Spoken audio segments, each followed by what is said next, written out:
So it's 6 o'clock. We have a lot of work to do ahead of us.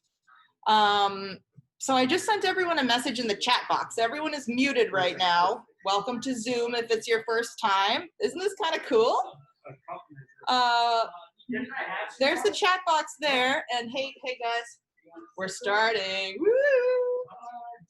So I just want to say welcome to everybody. This is so cool that we're here baking eclairs together. The event is being recorded, so for everyone to just have that in their minds that we're recording for future use so that you can use this later and others who couldn't be here today can use it later. And I see that people are already introducing themselves and saying where they're coming from in the chat. That's awesome. That's exactly what we wanted to do. If you're comfortable, it's really cool too. Most everyone's comfortable with their video screen on. So I'll be mostly in charge of what you see in terms of the main screen, and then we have your videos there. That's really neat, and we can communicate mainly through the chat. So I can't hear you. I can see you waving your arms frantically if you're in a real pinch, and we'll we'll address that, of course. But otherwise, let me know. I'm monitoring the chat while Garrett and Sam do the baking, so just let me know.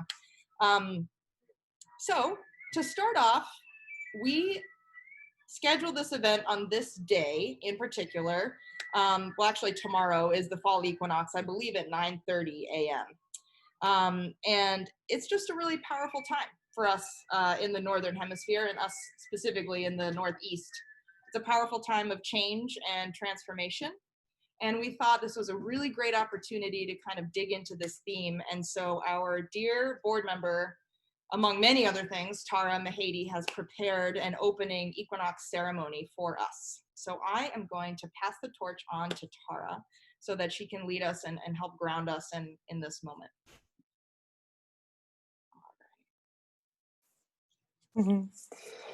Hi, everybody. Can you hear me okay? Thumbs up? Great, wonderful. So welcome. And one of the things that I love about the Food Hub that we do when we open up space in our meetings or events is that we do a little meditation, or we open it up with intent and reverence and respect. So we're going to continue that tradition that we do this evening. But before we move into our meditation and blessing, I want to acknowledge that our organization and the community we support lives, works, and plays on the colonized lands of the Abenaki and Pennacook peoples, who are not a relic of the past, but are our neighbors. And this is something that we're doing more often with our events, is making this acknowledgement and recognition. So the autumn equinox is the time when the sun makes its golden path across the equator from north to south. And it's this occurrence that causes our day and our night to be equal on the equinox. The word equinox comes from the Latin equi, meaning equal or fair, and nox, meaning night. So during autumn, the forces of nature are flowing with the fall equinox as the relationship of light and darkness changes in the world around us. All of the animals and everything in the natural world take a cue and begin to prepare for a long winter sleep. Many of us prepare for that too. I like the sleep of winter. So we've come together at this most sacred time of year when life and death stand in balance in their endless dance, and the earth itself invites us into a time of reflection and renewal. So now I'm going to invite you to take a moment and close your eyes if that feels safe and appropriate for you. And maybe take a couple of deep breaths. And just take a pause to come into your body, to arrive fully here in this moment. And think now about what is in and out of balance in your life, in the world. So just a brief moment. These things usually arise for us pretty quickly. And then just a hosting that, holding that in your system.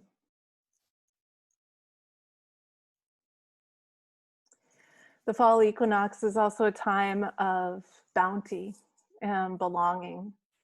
In our region, this is a time traditionally when communities come together for harvest, and it was a time of celebration and connection. The community working together to ensure the health and survival of all of its members through the coming winter. It also kicked off a season of gratitude and thanksgiving.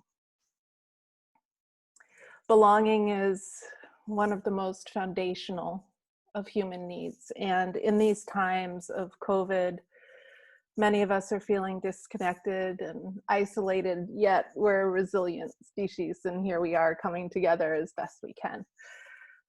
We're always connected by the land we farm and inhabit, the food we eat, and the neighbors we support.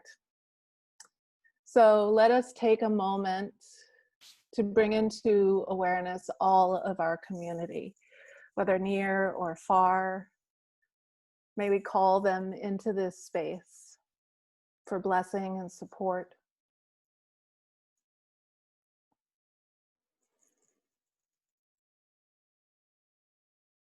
And now let us bring to mind and heart our individual and collective bounty, the harvest of the season, the goodwill of our community, land that we are able to explore and enjoy in these times. And having reflected on your personal and collective harvest, take a moment and send out your gratitude for all you and we have received this year.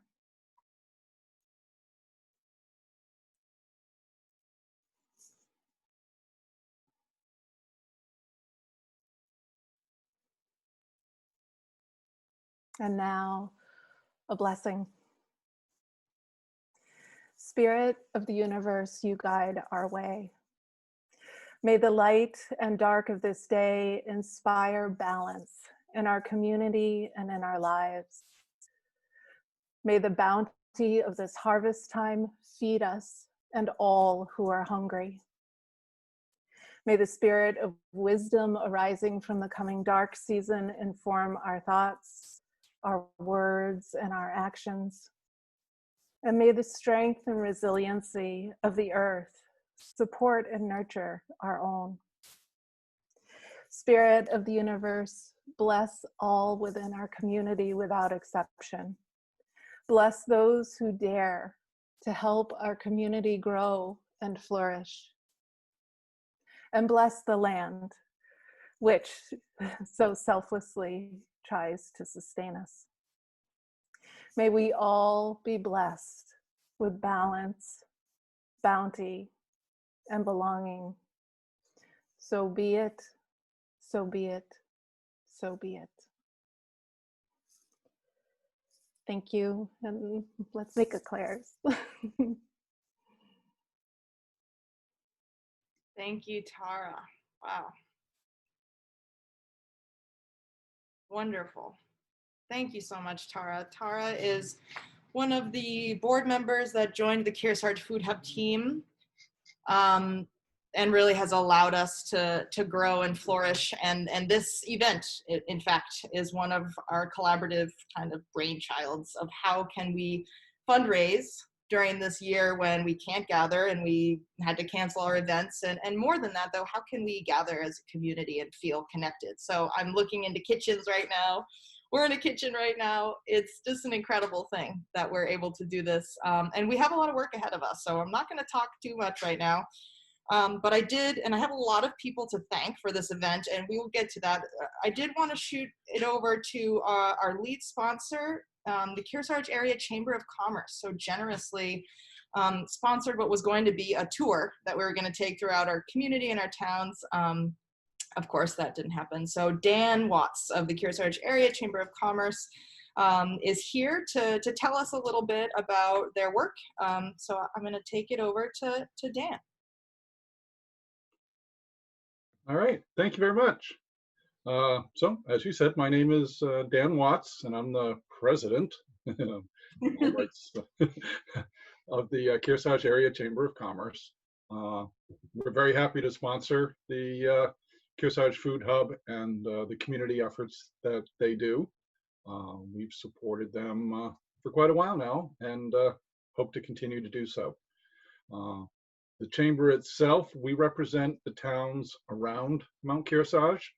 So that's, everywhere from, Bradford, Warner, Sutton, up around Andover, Wilmot, Webster, Salisbury, and down around Tookie and Hopkinton and places like that. There is more to Mount Kearsarge than just Warner and Bradford.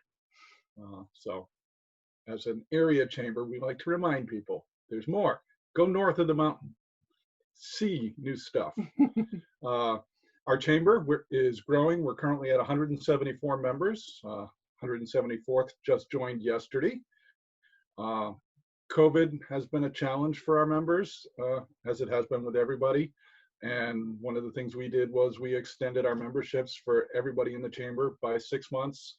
And we're doing all new memberships with an additional 6 months as well. So anybody that joins up gets 18 months. And for most businesses in this area, we're all small. So joining is inexpensive at $50 per year for 12 months from date of signing. You get into our online directory, you get into our printed brochure, which we print in small batches so that new members, get in pretty quickly.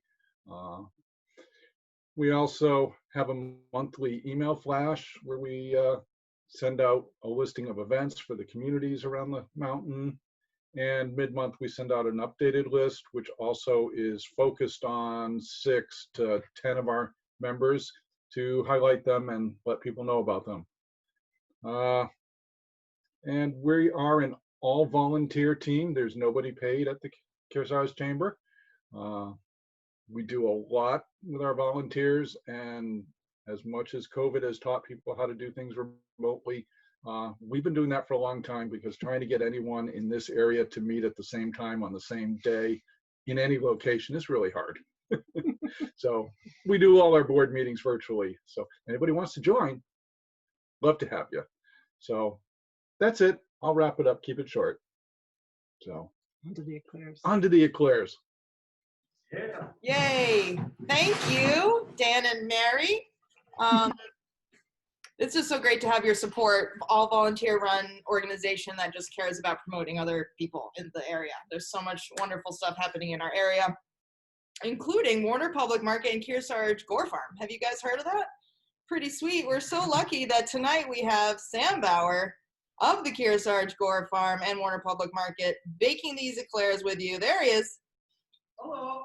Yeah, he's never cooked éclairs, so he's going to be Garrett's little puppet. And he's been so nice to be subject to Garrett's company throughout the evening. So thank you, Sam. I just want to say, before I pass it on officially to them, hit me up in the chat if you have any questions. I'll keep an eye on the videos. If there's anything that's going wrong, Garrett will try to pace it so that everybody can follow along. And I think, take it away, Garrett. Great.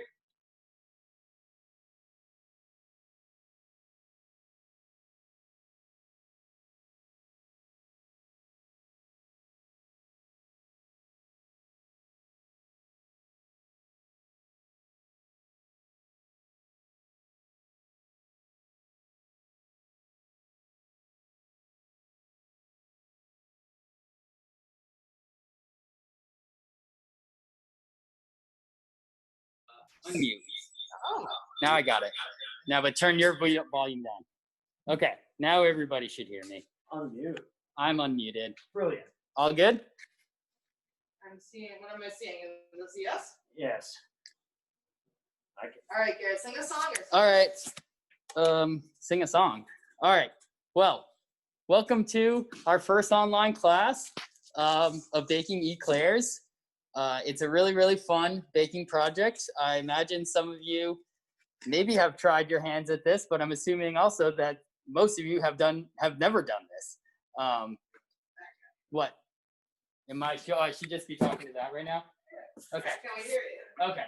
Right, so we're just going to, I'm also kind of assuming that you guys have looked over the recipes that I've sent you.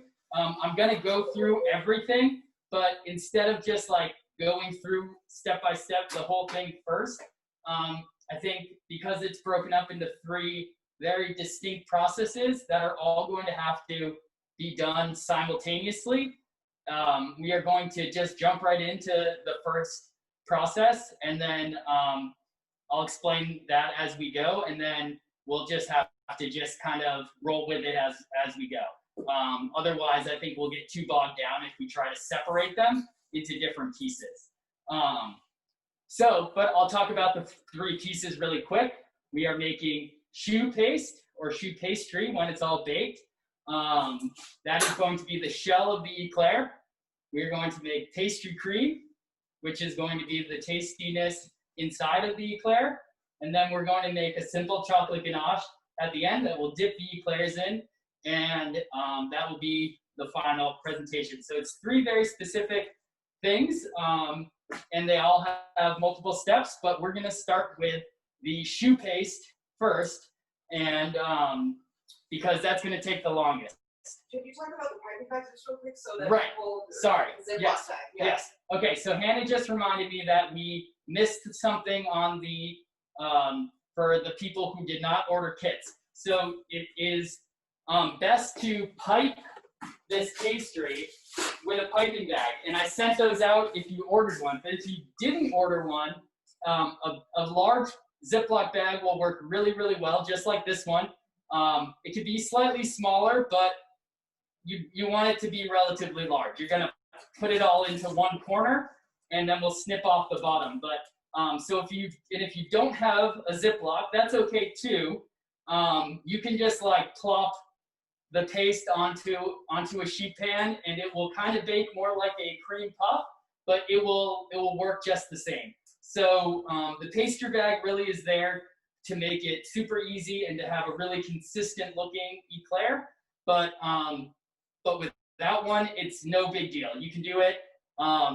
You can literally plop it on the table and use your hands with a little bit of water on them, and you could almost shape it into any shape you want. And I'll show you, that's going to be part of it too, is cleaning them up with a little wet finger at the very end.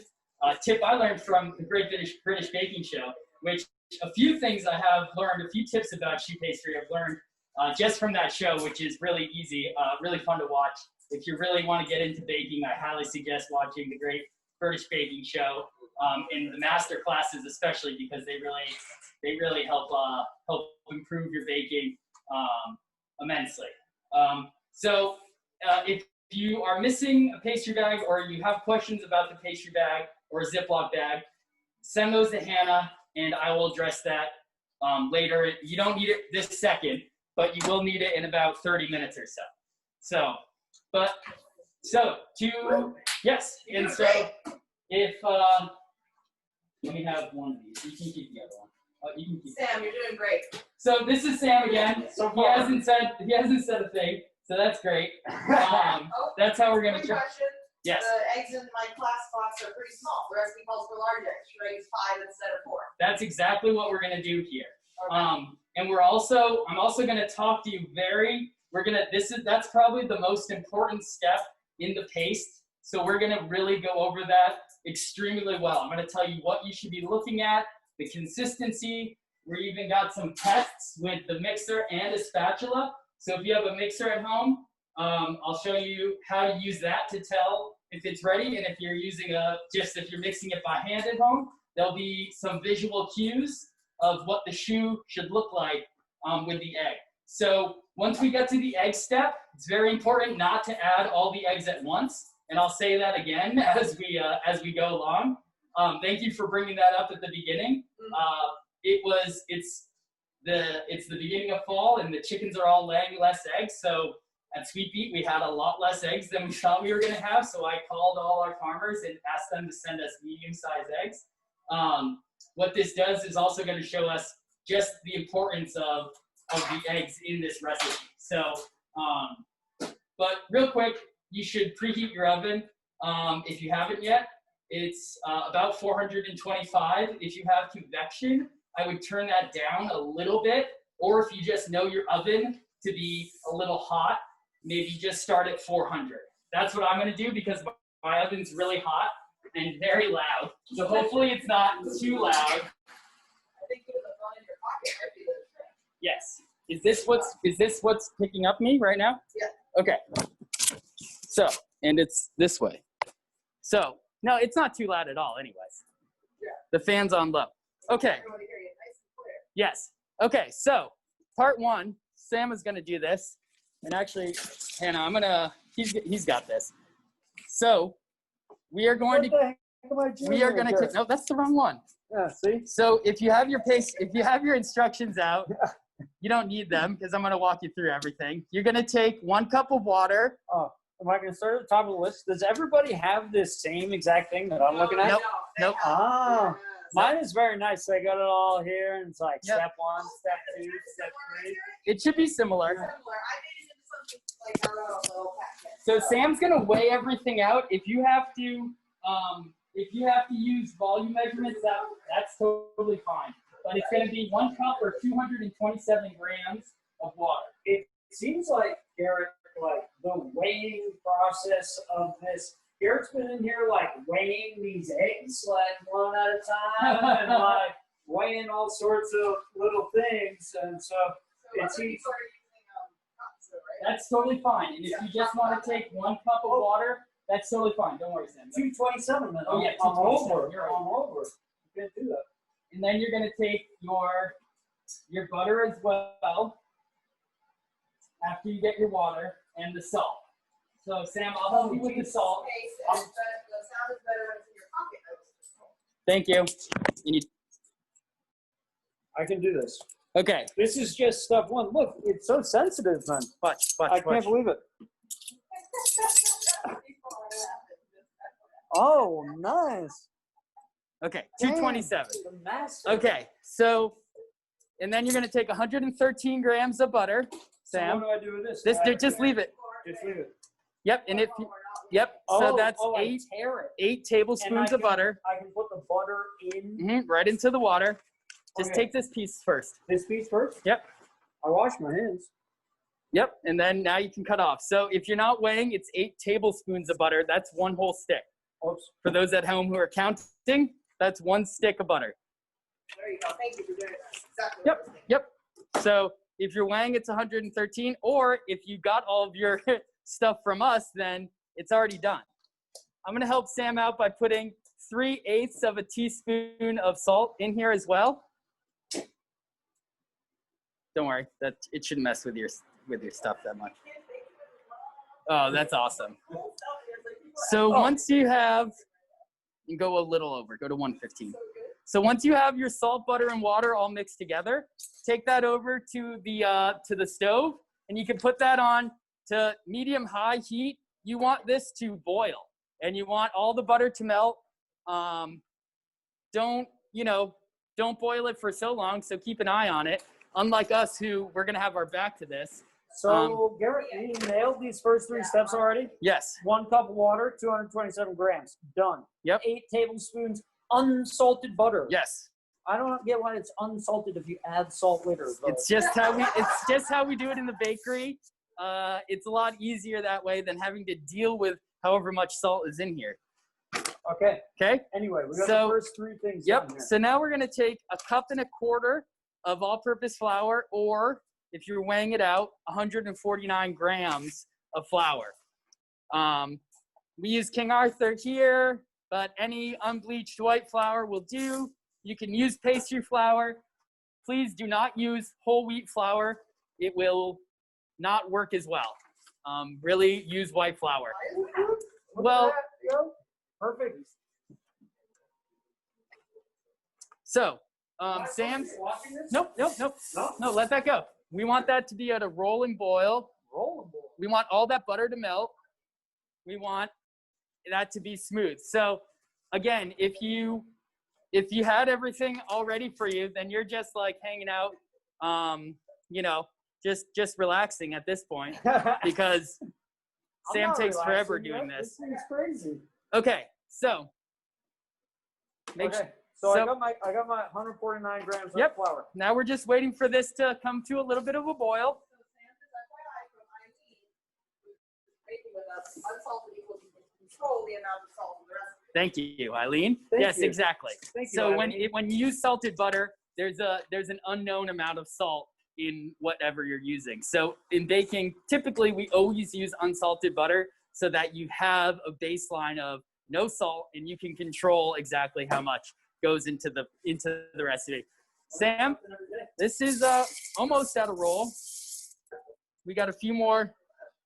Do we want to get a video on this real quick, Han? This seems crazy. Okay. All right. Do I have to spotlight it? No, you got it. Okay, so do I have to turn this off black and white, or does it look colored to you? Okay. Yeah, so we're just at a roll right there. You can see it. All that butter's melted for sure. Yeah, all your butter's melted. Okay, let's take off the heat and bring it back to the other side. Great. Yep, you can go back over. Okay, so once you're, okay, Keep it on the action camera. I will keep it very steady. Okay, so Sam, you are going to take all of that flour and mix it into the butter and water. Okay, yo. I'm going to take my 149 grams of flour Yep. and I'm mixing it in. Yep. Right here. Just like dump the whole thing in. Yep, dump the whole thing in. And lepo. Start mixing it with a Listen. plastic spatula is fine. Once it's all incorporated, we're gonna bring that back to the burner, and we're gonna cook that for, what does it say, about a couple minutes. I mean, it's getting chunky, man. Yep, let's bring it back over. Sorry, was that too much? All right, so we're gonna put it back. Okay, now we're going to cook this pastry or this paste until, how they describe it is that the paste follows your spoon around the bowl or around the pan. So Sam, why don't you switch to that wooden spoon I gave you? Keep that around over there, and then grab that wooden spoon. Now start. Yep. Give it some little elbow grease. Yep. And so it should clear the pan nicely. So what I mean by that is it shouldn't leave much residue on the edges when you are mixing it like that. And Sam, I you can see that. a little residue, I but do it see a should little be bit.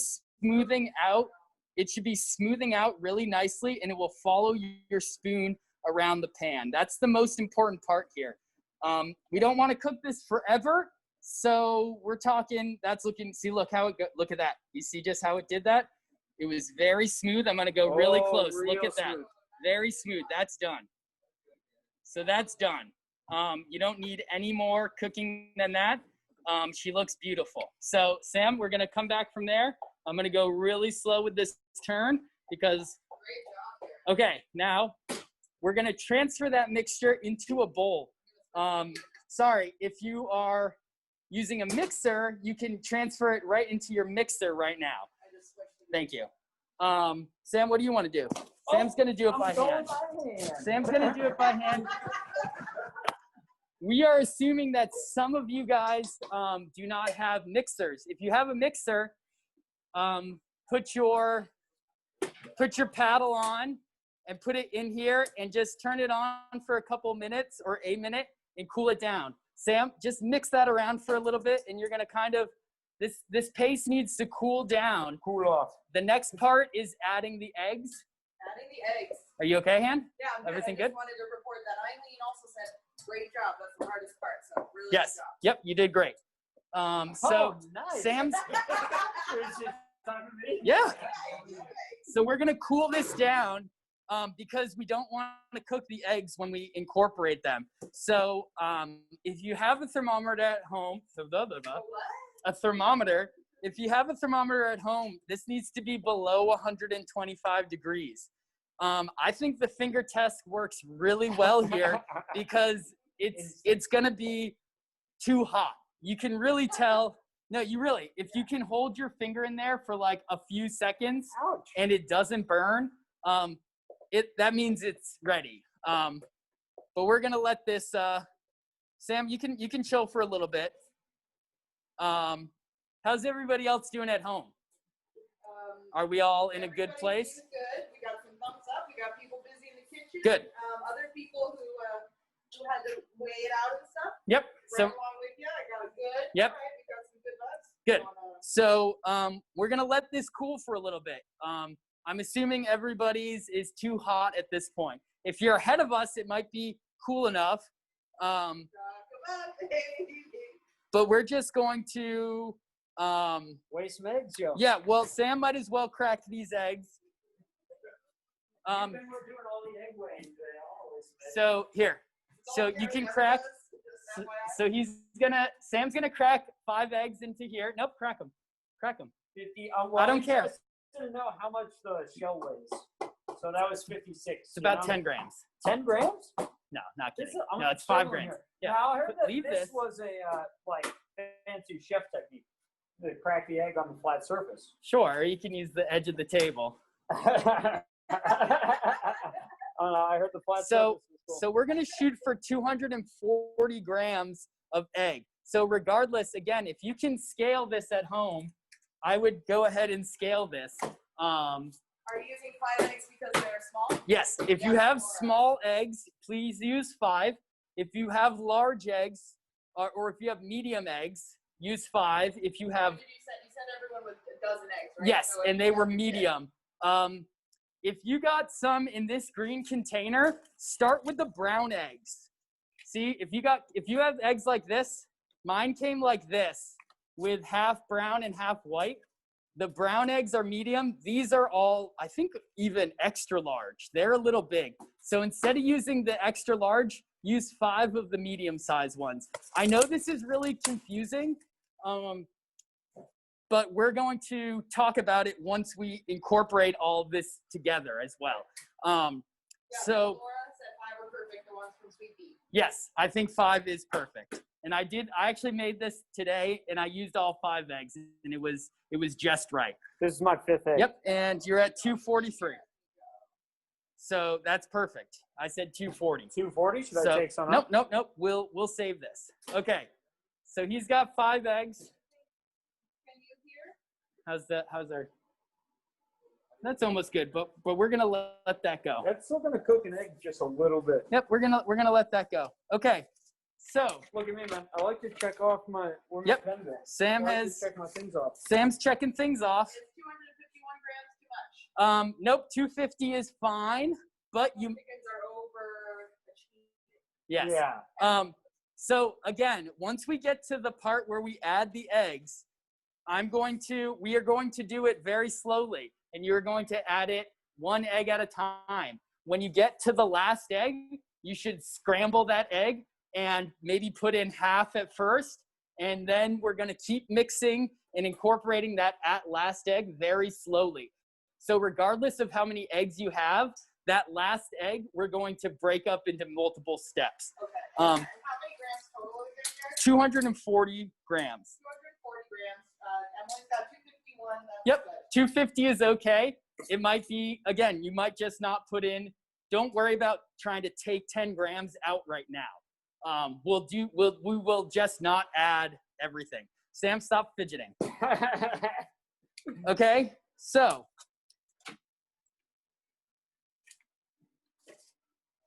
Where's the pastry? Okay, so I think we're gonna let this chill for a little bit because that's still really hot. I think we should get together some of the ingredients for the next piece. So you Cream. basically have your cream puff or your eclair is ready. You have your paste and you have your eggs. These are going to get mixed together in about 5 or 10 more minutes. So that part is done. Yeah, you did something. However, the last step is the hardest step. So we still have a lot of work to do there. So let's get together the pastry cream of life, as Sam wrote on our sheet here, the pastry cream of life. Yeah. So someone said the recipe said use egg yolks. Yes, for this part, we are going to separate your eggs. And again, if you got the small batch, take 5 yolks instead of 4 yolks. So same exact thing. Your medium egg is just slightly smaller, and we're just going to make up for that by the extra yolk. But okay, so right now, you can take, it's 2.5 cups of your 3 cups of whole milk, or if you're scaling it out, it's going to be 568 grams of whole milk into a medium saucepan. Okay, you're telling me to get 565 grams of this milk in that medium. 568 grams. 568. Yep. Now, what was, if people are not weighing it out, what are they? That's 2.5 cups of milk. See, 2.5 cups sounds so much easier. Yeah, it is, but this is like, so just slow down. it seems like there's a lot more Okay, there you science go. going on There you go. here than. Well, so 258. no, 568. 568. So the issue, you want to know the issue about measuring cups are, they are specifically made for water. Oh. 568. So milk has a different density than water, and thus will give you a different result of measuring. So weight is always the best way to measure things, because density and volume and all of those things are a little bit more variable than weight. And you don't have to worry so much. So 68, nice and slow. Just a little bit more. I can't believe how sensitive this is. Yep. Perfect. 568. Okay, so Sam's gonna keep his on the scale and add his 1/2 cup of sugar, or 99 grams, or you can just call it 100. Nice and slow. Do you want to use a tablespoon? Paired that again. This kitchen scale is like super useful. Yeah, I would highly recommend that scale. It is the bomb. What is it? It's 99 grams. 99 grams. He can't hear. Is it just too much? Yeah, it's still right here. You want to turn off my computer? Close my computer. 568 grams of milk in this part. And 99 grams. 99 grams. Yep, keep going. It's a 1/2 cup, bud. So. I know. So you can really do it. I'm like, little at a time. I'm gonna help Sam with his salt because he's afraid of salt. He's a slug. Yep, and I can address it. I can address it all. I'm almost there. 86. What do you say? 99. This is so sensitive. It's a scale. Okay, stop. Oh, see? Okay, Sam screwed up, but too much sugar is not a big deal in this. And I did a 1/4 teaspoon of salt. Those are too small to scale. So salt is typically done by volume just because it is too small to scale. So if you have vanilla bean. Or 2.5 cups? Yes. Yes, 2.5 cups. Yep. If you for some reason have vanilla bean at home, you can put that directly into here. You split the bean lengthwise and scrape out the innards. I do not have access to vanilla bean. It's much more expensive than vanilla extract. We are going to save this for the end. If you're using extract, you don't want to cook it. Okay? So we're going to save that for the end. Sam? Yeah, I'm here, man. 99 grams or 1/2 cup. Let's go and peek on our choux pastry. Oh, this has got to be ready. I think it's pretty cool. What's up, man? Okay, so Sam, you think that's cool enough? I think it's cool enough. That's not gonna boil an egg. That's No, for sure. I think we're also good. So I'm gonna just take this and put it over by the stove, just because that's where it's gonna live. But you can just let your milk mixture just hang out for a little while. No big deal. Where the sugar is gonna dissolve regardless. We're just gonna let that hang. We're gonna go back over to the choux paste that has cooled. If anybody thinks their choux paste is still too warm, let us know, and we can come back to you. Blow on it for a second. But Sam is going to do this with his spatula because it's the best. If you're doing this by hand, definitely use a spatula. If you're doing it in the mixer, you're going to love your life because this is so easy in the mixer. It's incredibly easy. But Sam, we'll drop 1 egg at a time into the mixture. Sam, incorporate that. Incorporate. No, we're using all of it. The yolks are for the pastry cream. Okay. So this is your 5. Speed on the mixer. Oh, slow. Just stir. Just stir it. We're on speed 2, or just stir rather. Don't even go up onto a speed. So I'm gonna show Hannah. Can you go to my video Am I real quick? smooshing it like that? Is that all right? If I smoosh it like that? Yeah. No, it's gonna be weird for a little bit. Yep. Just stay here. Is it okay if is that smooshing technique Nope, proper? yeah, just keep opposed to going. like the Yep. mix Nope. like You're gonna this? do both. I'm gonna do both. Yep. Okay. I'm down. Okay. Are you ready for egg number 2 yet? Yep. Or? I think so. So once you start incorporating, once it starts to come together, Oh, you can it's add coming the second together. egg. Yep. It's really easy to tell. It goes from completely broken, and it's gonna break with every egg you incorporate. So watch, it's all gonna get funky again. Oh, it's Sam's all having a hard slippery. time. It is. It's slippery. It's really strange. And again, this is very simple because your mixer does all this for you, and it comes together much quicker.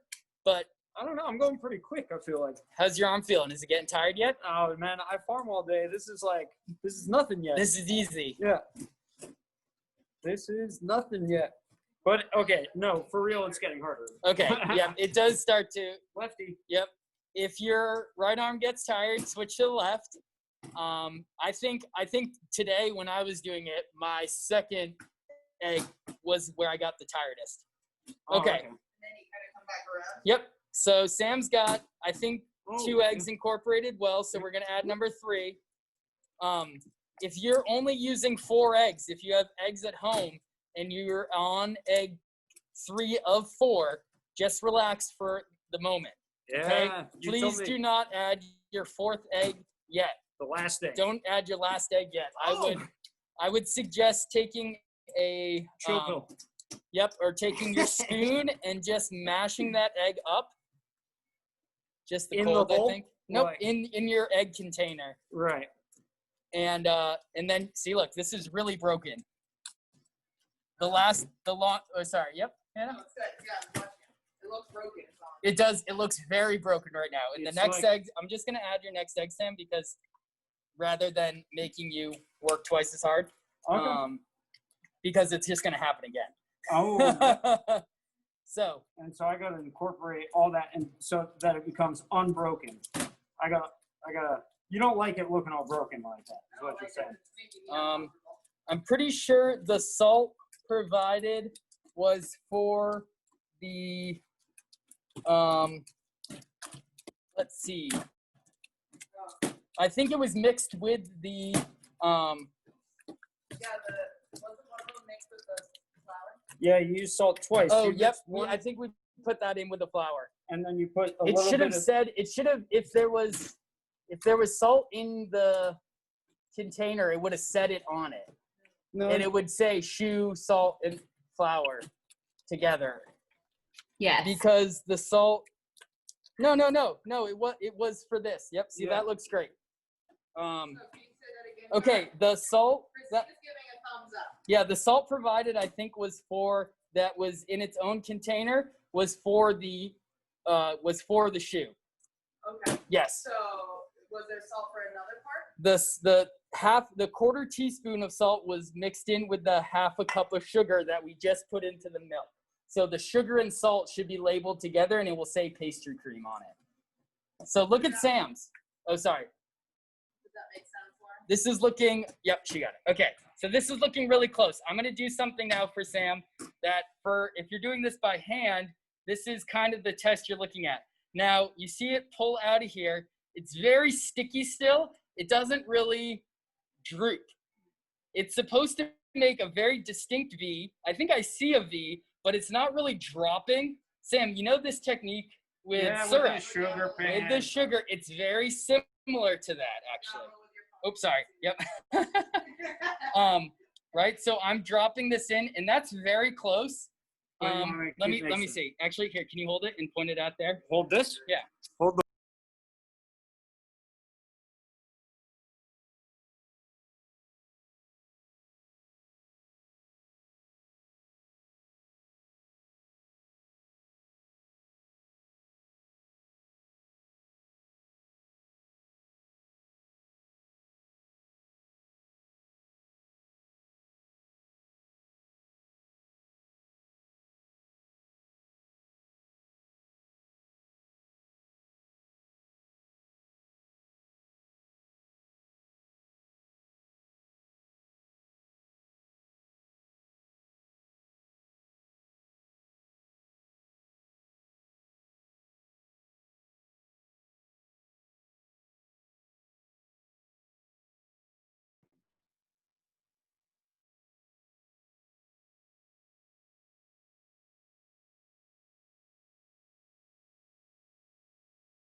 Unmute. Okay, great. Sorry, guys. Yep, I know. We've got sound back. I'm so sorry. Yeah, so where were you? So Sam and I were testing our shoe, and so there should be a distinctive V kind of. Oh, you want to put it back on this one hand? Sure thing. On my handheld. Yep. So we were talking about this V, and I think we were close, but like that's not a really good V. To me, that like isn't quite there. So we're gonna incorporate half of that last cup. Sorry, half of that last egg. Don't do your whole egg yet. But if you see a distinctive V shape, yeah, we spilled an egg. Don't worry about it. And then Peter, you want to put me back onto that one because I'm gonna need to use both my hands for a minute. You got my hands here. I know, but your hands are obviously not worth it. Okay. What I'll do is I'll just put it up here and I'll talk to them this way. Okay. Yeah. See, look at that. That is exactly it. Let me see that. You see how it dropped a little bit more? Oh, I did see that. Okay. Look at that. Look at that V shape. Remember we were talking about that V? This is a nice, and it pulls away. It's very silky smooth looking, and watch it pull away. And you have a nice V shape at the bottom there. I think that's perfect. So I would say incorporate half of your last egg. Do not incorporate your full egg, but everybody, you're gonna have to figure this out on your own.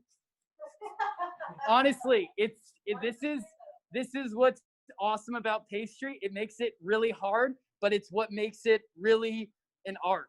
So you have to be able to look and see and use your senses to be able to tell when this is done. It's not gonna be the same every time. The first couple times I made eclair, I screwed this part up, and that's why I'm so concerned about the egg weights, and that's why I was very diligent about figuring out the egg weights before we did this. But Sam's looks beautiful. Let's pull it out. Let's pull it off again. See, and it drips. It drips very nicely and leaves a beautiful V at the end there. Nice. Okay, so this is ready. Yeah. That's beautiful. How's everybody else's looking? Do we have any concerns from the folks? Can I come look at that? I've got everyone here on screen. So if you should I do? I can't unmute myself without unmuting. It's yours. okay. Oh, you got yours. So if anybody needs help, everything looks shit. good. I'm looking at That some looks people's. good. That's awesome. Show us your stuff. Show us your stuff. What you working with? Hey. She's still mixing. Emily's got her mixer going still. Oh, yep.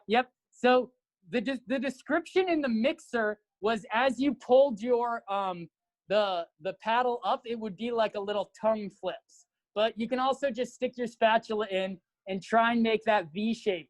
If it's not like, What about that one? yeah, that looks good. It should almost, it should have a slightly runny feel to it. So if it's a little stiff when it pulls out. What about Laura Russell?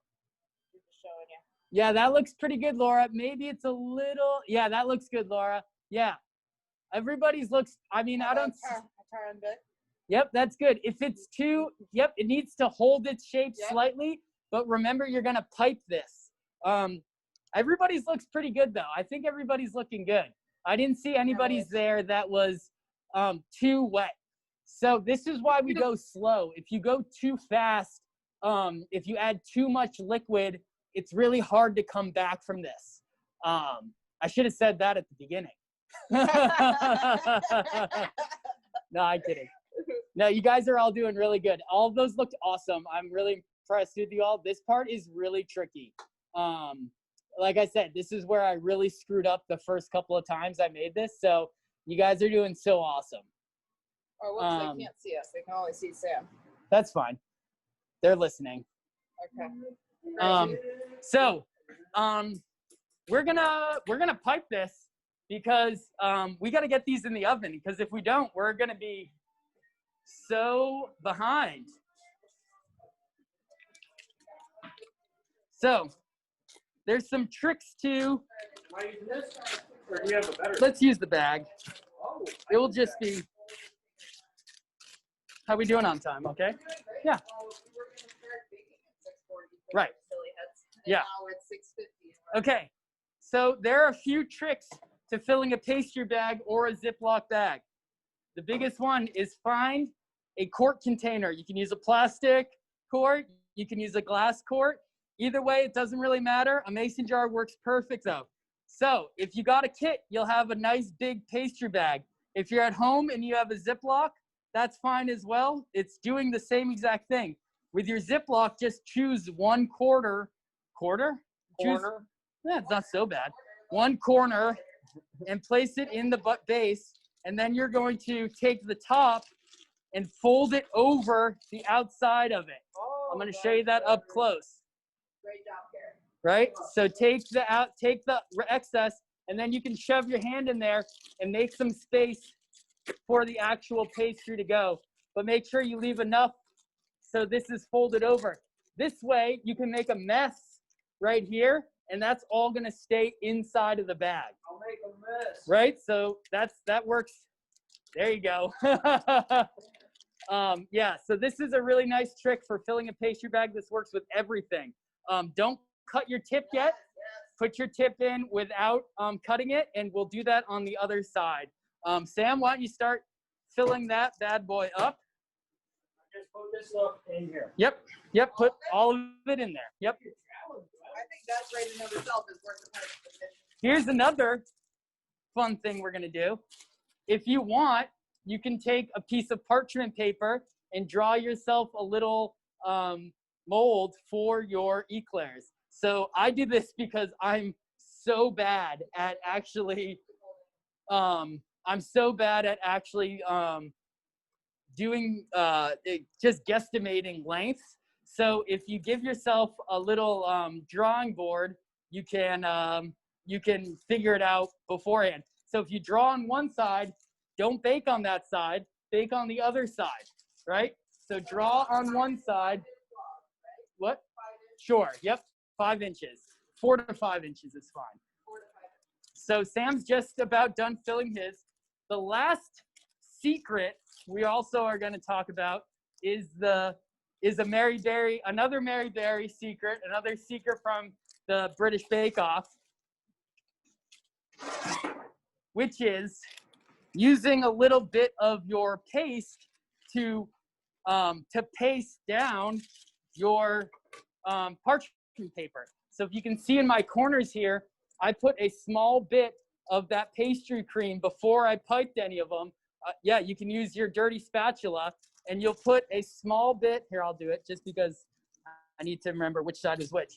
So you take a small bit into each corner and then turn that thing around, and that will actually glue this down and make it much easier to pipe your eclairs on. That was a huge one. You can do that with meringue.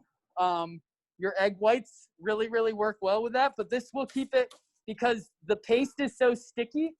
When you pull up, once you start piping these, when you pull up, it makes, sometimes you'll take the parchment paper with you, and that can be a mess. So everybody prepare a baking sheet. Don't worry about the lines. I really just did this for my friend Sam, who's really even more challenged with math and numbers and lengths and stuff like that. So I did this just for him. I did this really for Sam. So I wouldn't worry about doing this today, but maybe in the future, or for other baking projects, you can always do this. Remember, draw on one side and flip it over. You do not want to bake Sharpie into your tasty baked good. Okay, Sam did a good thing. He turned up his edges. Natural habit. And then you can pull the whole thing out, and look, it should be perfectly clean on the outside. Unless you have crap on your hands, you can just wipe it on your chef's coat. Oh, that's what you use these things for? Yeah. Oh, do it. So if you've never used a pastry bag before, that's fine. Or if you have a Ziploc, that's fine. You're gonna take. Yep. Also grab a pair of scissors to be able to cut the bottom of your piping bag. I forgot to say that. Don't put the shoe all the way down yet. Oh, I was totally gonna do that. But this is good. This is a good amount. I would also suggest I'll keep an eye on that too. Looking good, everybody. I came over, I'm over at the computer now, and I'm watching you guys. Okay, all those look great. Everybody's got their pastry. So if you're totally ready, you can cut the end off. I would try to make a, you're gonna try, I mean, they wanna be about an inch on the pastry on here. I would cut it slightly smaller than an inch. You're gonna almost shoot for 3/4 of an inch. Yeah, about there is right. Yep. Oh my God, these are awesome bakery scissors. They're lefty though. Okay, no, you wanna tighten this off. Okay. You wanna hold it from up here. Oh, look at that. Oh. Okay. Oh, the twist method. And then I like that. you're going to pipe down. You wanna switch so I can go handheld? Okay, so I'm gonna give you a good shot from right here. Sam's going to pipe his, it's okay. Can I make myself it? Anyways, that's fine. They can see it from there. 1 inch, you said. So Sam's gonna, I'm getting this like ready to go. Ready? Spotlight the phone? yep, okay. So Sam's gonna start piping here from one side to the other. Yep, squeeze. Is that like thick enough? Yep, and you can go, don't make it tighter. Yeah, there you go. You see if you hold it in a space for a little bit, you can make it wider. So if your tip's not quite wide enough, if you hold it and kind of Push it back into it, Is that the right length? Yep, and then twist it. Yep, that's perfect. So don't worry about that thing yet. We'll show you how to deal with that after. Okay? So Sam, maybe you wanted to cut yours slightly bigger, but that's okay.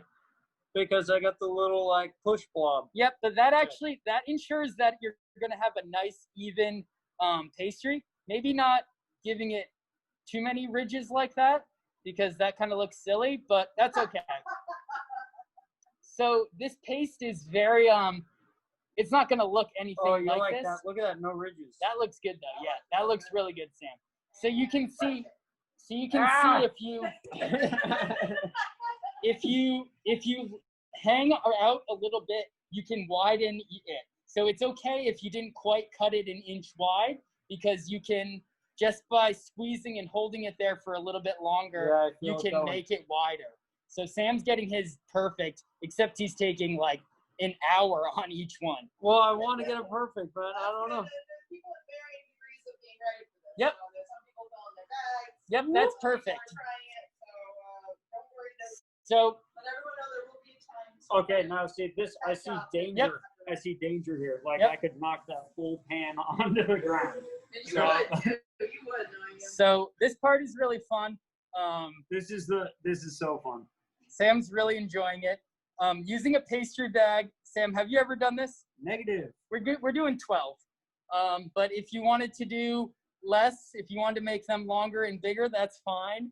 I think I got 12 today using this exact mold. Yeah, you can actually see my little imprints. I used this today, maybe a couple hours ago, and I baked these off. So, How many test runs did you do to prepare? just today I did one, but for the last couple of weeks I've been making probably a couple times a week. What do you do with all these eclairs? Are you like, just saving them for yourself? Yep. Big eclair man. Yep. Nope, you have to eat them that night. So Is it's that really the rule? important. Yeah, you do. You have to eat all of them. Did everyone know that? Like, the requisite is. You have to eat all of these eclairs tonight? So I'm actually gonna. No, that's not gonna work. I'm so happy. You're just gonna have to be patient with me, my man. I can try going a little faster. Yeah, but it's okay. Slow down. Yeah, so she says sell them in the market. Yeah, eventually we do. Last year we did that on Valentine's Day.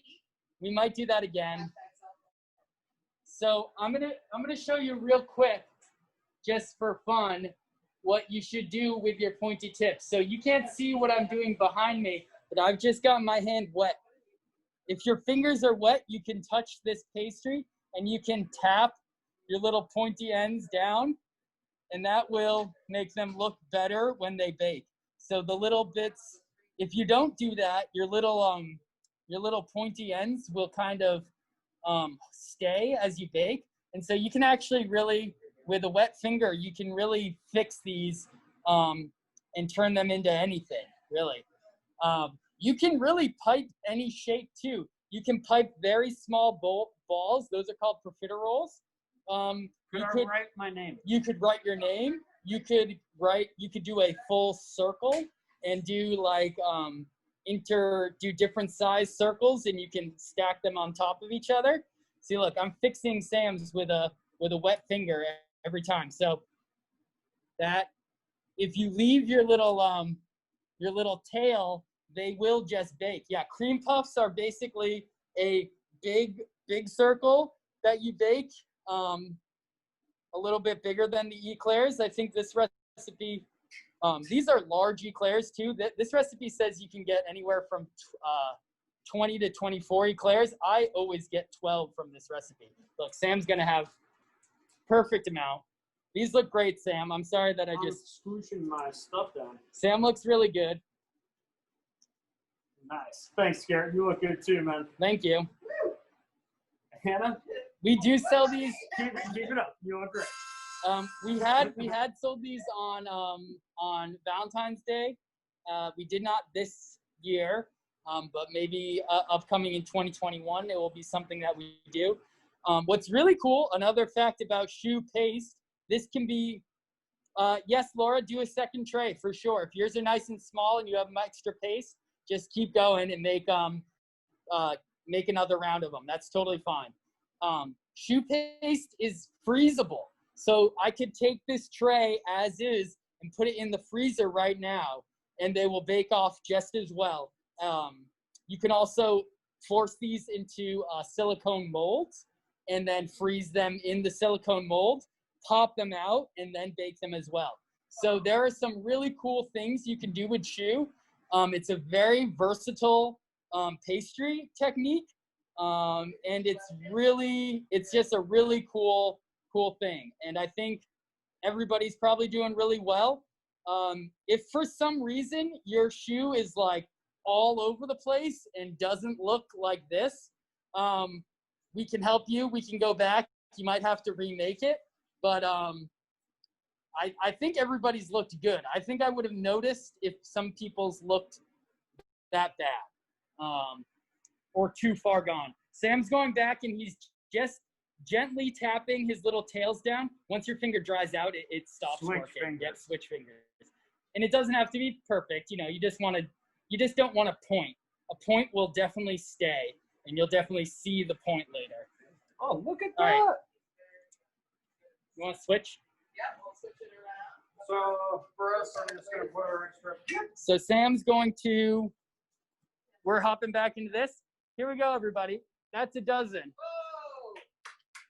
How'd you all do? Round of applause for the first round. Everybody doing good? You want to make sure that there's enough space on a small baking sheet. Don't do more than a dozen. Can I see how some people are doing? Yeah, show us your stuff. Yep, those all look great. Everybody's looks, yep, those look good. Yep, everybody's look good. I don't see anything that's like too wet.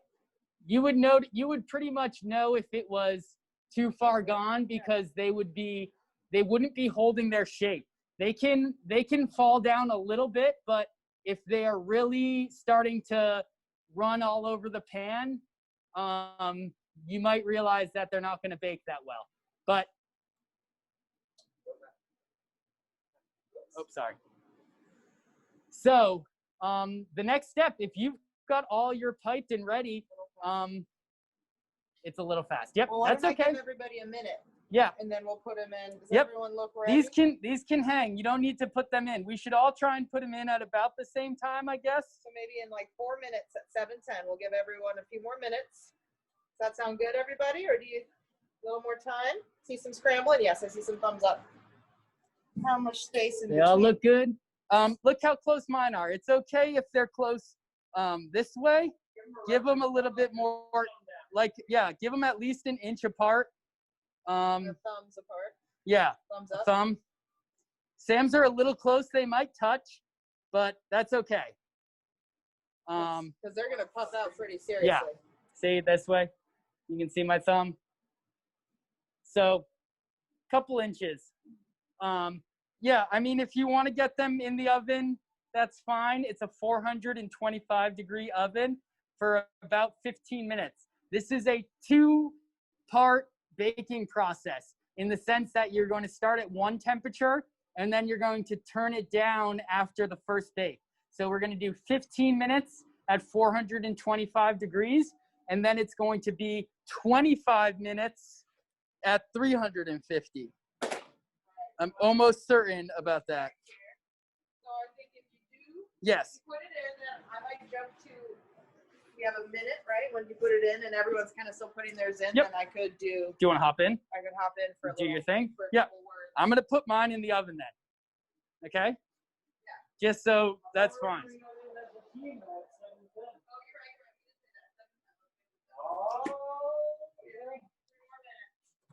So if you've got some extra time before putting them in the oven at 710, you can start separating your eggs.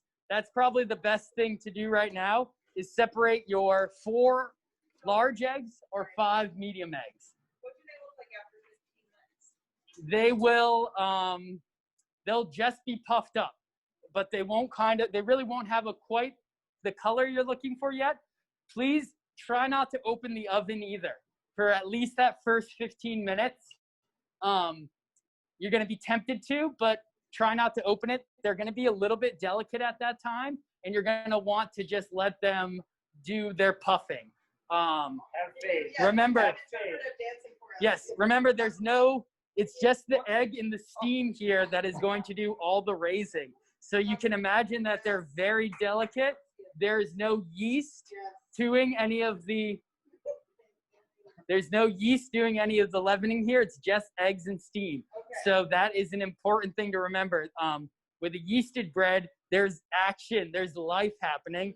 These are just relying on the heat of the oven. So just try not to open it for that first 15 minutes. All right. Patience. How many grams, or just 4 eggs? Or? We'll do 4 large and 5 medium. So if you got our medium, our small eggs, you're going to separate 5. If you have regular eggs from the store, or you bought whatever, if you have eggs at home that are larger, it's going to be 4 yolks. Egg yolks are about 15 to 18 grams per. So we're looking. No, this is about 20.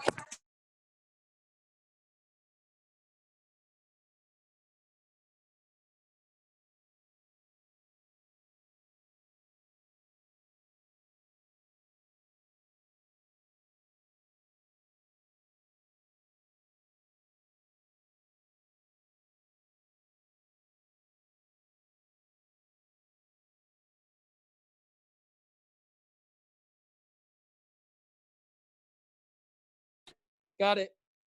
I'm putting it in. How are we doing now? Yep. I think so. I think I accidentally hit the and we're gonna set a 15-minute timer. Well, it was in my pocket, dog. Okay, so we are in, and we're not gonna touch that or look at it. We are separating 5 eggs. That's our next step. So we are going to take egg yolks. These ones already pretty well separated. Yeah, they look pretty good. Sam, how do you separate your eggs? These little containers look pretty good. Sometimes you can do it like this, so maybe. Yeah, can you divide them evenly though? Oh. Well, that's really tricky. Okay, so how do you separate your eggs? I crack my shell and then You do the shell crack. That's a great way. So show everybody how to do that. So if you haven't separated an egg before, here, put the whites in here, put the yolks in here. So to separate the egg, remember the whites in here. Okay. Whites in here. You're gonna crack it over where you want to put it, I guess. Okay, you can take it a little slower. Okay, sorry. A little slower. I think everyone's hustling. Everyone's baking real good. Great job, everybody. So Sam is separating his eggs. Maybe I'll get you a what here. Actually, you do it in here. Look at that. So whites in that one, yolks in, but no whites. I would love a close of this when you're using your. I can get it. Maybe up close it. Now, is that like enough separated? Or Uh, should I try to get some more white out of that? you should, yeah. So Sam accidentally cracked his I did. yolk, so he's got to try and get some of the whites out like a dummy, but you'll be okay. So we're not making meringues or anything right now, so a little bit of white in the yolk is fine. Alternatively, when you're making other kinds, just put all of it in there. Is that good? Yeah, that's fine. That's pretty yolky. Man. Okay, try it again, Sam. Okie dokie. Sam's gonna try it again. I'm gonna zoom in really close. Okay, so try and keep your egg in two halves. Sam, whites. Oh, whites. So there, you're using one side of the egg, and then you pass it to the other side, letting the whites kind of drip off into the other container. Oh yeah, that worked pretty good. And then I do that a couple times for you. Yep. Hilarious. Yeah, it is pretty. And I'm gonna show you how to do it with your hand after this. Peter, do you wanna film real quick? And then is that good enough? Yep. Okay, so if you want, I'm wearing a glove because I'm trying to make this easy. You can crack it into one side and then drop it into your hands and just let the whites fall through your hands. The yolk will be very strong and not strong enough for you to roll it around, get all the whites out, and then you can just drop it. If you're doing like hundreds of eggs at a time, that is the way to do that. Because it's too much work otherwise to do the shell cracking technique. Yep, I know, sorry. So Sam's gonna do it again though, because This is the way I like to do it. yep, and it's a great way to do it. I think I think this is a totally reasonable way. I just find I like to show other techniques. Exactly, Sam. Just like that. Yes. There you go. Keep that yolk alive though. I'm trying. There you go. Whoa! If you have really fresh eggs, it's gonna be really goopy. So So that means these it's a ones are good thing. pretty These look really fresh. Yeah, they're fresh.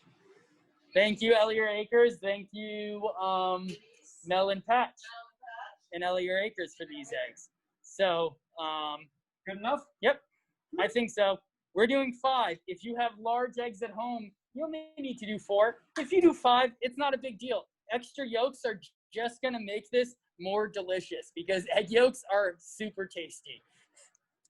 All right, Sam's almost there. He's on his last one. Look at how floppy that Yeah, is. Hannah, why don't you send me back to the other view so I can?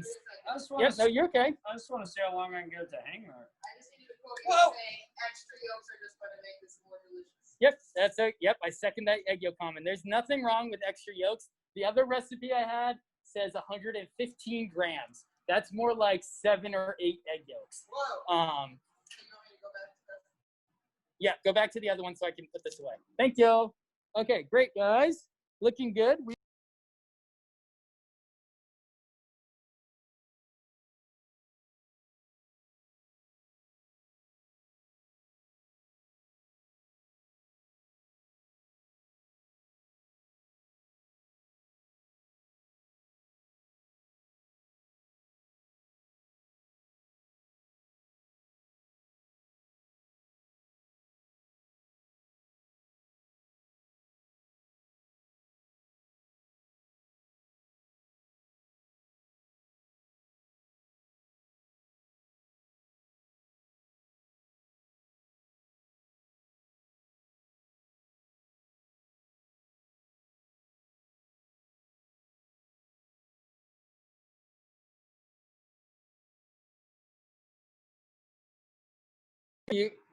Okay, I'm there. Got it. Thank you, guys. Sorry about that. Thank you for dealing with our technical difficulties. Okay, so we are going to go back to the pastry cream. That's what we just separated these eggs for. Okay, so we put our milk, sugar, and salt on that in the pan before. I forgot that we did that. Yep. That was like 10 minutes ago. No, that's 5 minutes. I've got a timer on. Okay, nice. so this is low, medium heat, stirring to dissolve the sugar, okay? That should be low to medium heat. Pull this out or give it a quick. Nope, not yet. That's fine. We're just That's going to pretty low. dissolve. We're just dissolving that for right now. Try not to cook that too much, okay? We don't really want that at a boil. Yeah, Sam, why don't you hang out over there? Well, no, okay, you don't have to. Okay, so you can step away from that, but make sure you're at a low to medium low heat. We do not want that too high, and we do not want you to burn your milk. We also really don't want you to boil it. We just want it hot to, So low. yep, medium low. we're just kind of incorporating the ingredients. All right, let's do a little breather. Okay. Yeah, do you need to take, do you want to do your thing? Yeah, want to bring me the camera. Why?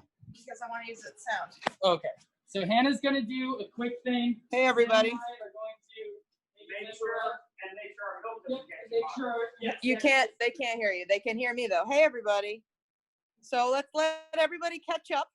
They've been cruising. The milk is cooking. The pastries are baking. And I wanted to take this opportunity. You can still see Sam and Garrett in the kitchen. So if they mess up, we get to see it all happening. I wanted to take this opportunity to thank another one of our sponsors. We heard from Kearsarge Area Chamber of Commerce. We are also sponsored by Second Wind Water Systems.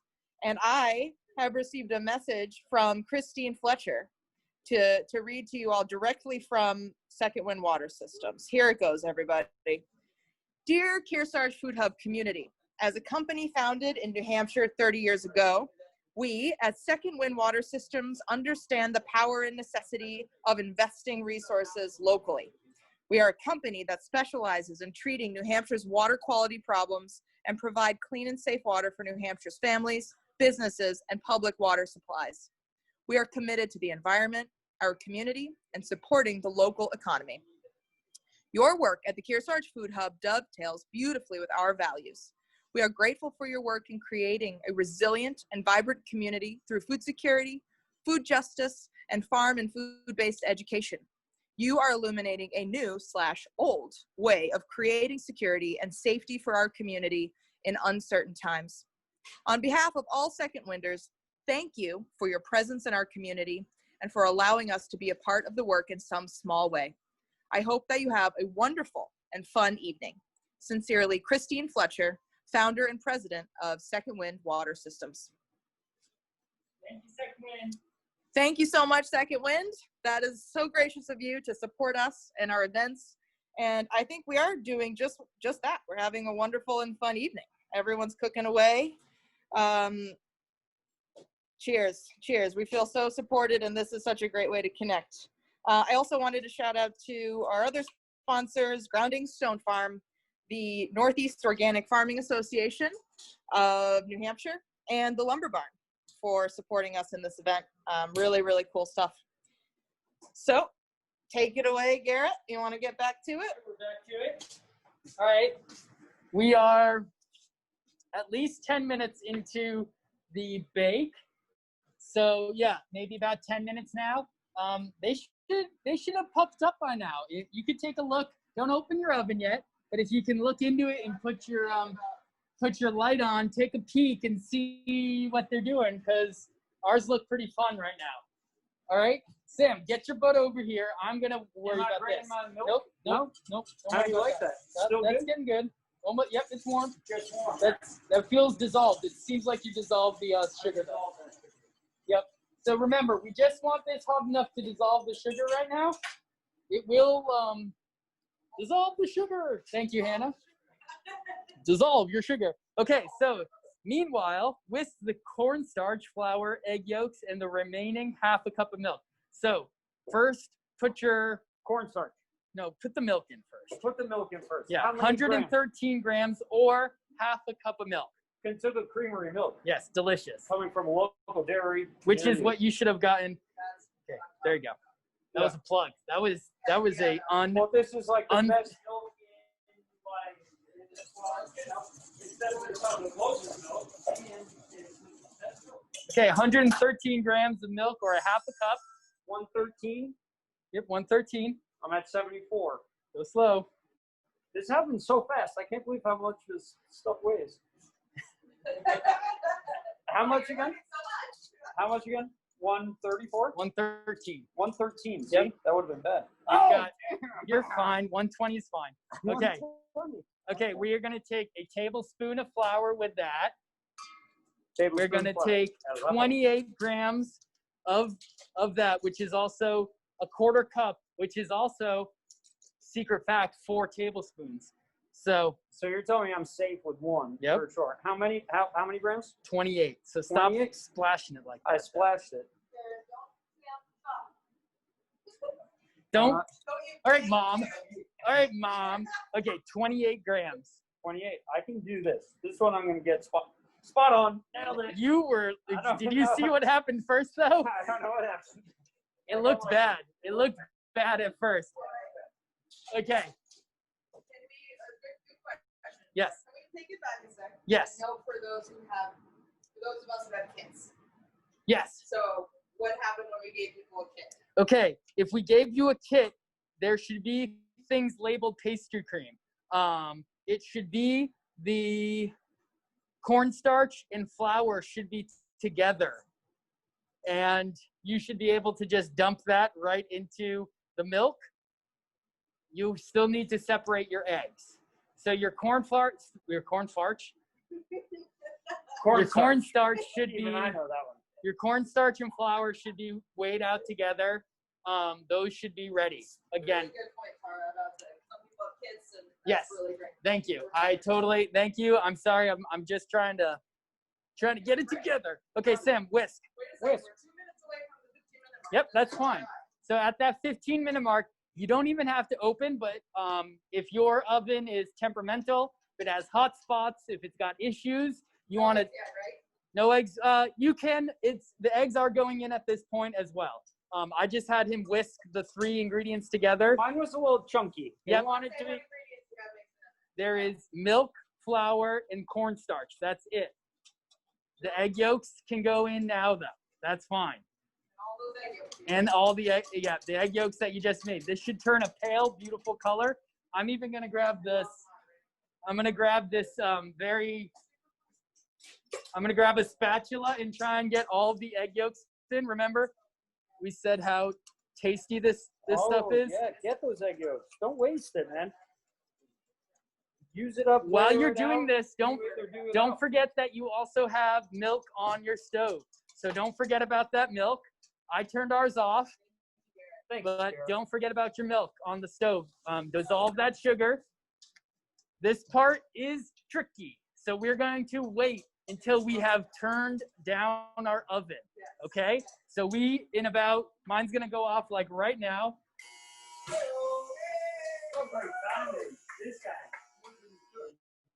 We're going to turn that up to 25 minutes and we're going to turn this down to 350. I'm going to turn mine down even lower because I've got a crazy oven. I'm going to pull mine out just so I can show you them. Oh, yeah. Whoa, now you're talking. And if you could refer to them as hours. it Hours. might be- So yes. we're turning the time up to 25 and the heat down to 350. Exactly. And you know your oven, okay? If you need to make an adjustment on your oven, make that adjustment. I don't know how hot your oven is. I don't know. How's my milk oven, Garrett? It's good. I turned it off. I Oh, told you you. turn it off. Yep. Can I over stir this? Nope. You're mixing that well. Perfect. Okay. So Yep. We're still taking a breather. If everybody, I think we should all catch up because, Just want to make sure we're on the same page. yep. So- And I'm going to talk about tempering eggs real quick. Okay. What So this is tempering egg. This is the second time we are incorporating raw eggs into something pretty warm, okay? So the first time we did that, we let the paste cool down Shoe paste. the shoe Why do paste. you call it shoe paste? It's actually named after the person who created it in the 1500s. That's when Dr. shoe, yes, that's when shoe was created. Yeah. Okay. So that's, and it, I think, or it's a name for something. I can't remember now. I could be wrong. So, Named after a name. No, what's you're up? great. Oh, okay. Thank you. So, tempering eggs. So the first time we just let the mixture cool, cold enough so that the that the eggs were safe enough to, or sorry, that the mixture was cold enough to add the eggs to. This part, we're gonna have hot milk. That hot milk is gonna be hot when we put it in here. Boil your We eggs are hot. just not quite boil your eggs hot, but we are not going to put all of our milk in here at once. If we put all of the milk in here at once, we would overwhelm the eggs and we would curdle and cook them quite quickly. So the trick here is to pour little bits of your milk in at a time, and until the whole thing comes up to temperature very slowly. So you're almost tricking the eggs, kind of like that frog in hot water analogy. You are going to slowly add milk to this until you add the whole thing. I'm gonna go handheld again to show you this with Sam. If you want to watch the first time, that's not the craziest thing. If you haven't tempered eggs before, this can be a little spooky. You are going to be taking not boiling hot, but this is simmering milk. Yep. Is So everybody caught up online? This is the tricky part, right? so your milk should be hot. I don't want to see boiling milk, but It's like steaming. you should have a little bit of steam coming off your milk. This is like simmering, but not boiling. I was like warm milk. Simmering milk. Yep. So whisk. Sorry. Can we spotlight you there so we can see what you're doing, or is it too early? Nope. It's not too early. Can I bring the milk over? Nope. We are gonna do this at the stove Oh. because we are going to once this is watch out, there are pilots on there, so those are hot. Okay. So yep, you can move that away. So once we're done with this, once we've added all of the milk to the eggs, we are going to use a strainer if you want. Plus one to Laura's question. What's the question, Anna? Plus one. Oh, if mine is semi-cold, should I still do it the same way or heat it back up? Bring your milk back up a little bit. I'd say mine's back hot. Again, it just needs to be, pretty warm. Pretty warm. Not boiling. The cooler it is, it will be easier. But, and I'm going to use a sieve or a strainer, a fine mesh strainer. This is an okay step to skip, but once all of this mixture goes into the eggs, I'm going to put it through the fine mesh strainer, back into the hot pan, and we are going to cook the mixture all together. So, Sam, why don't you start a little bit, like a splash at a time. Ready?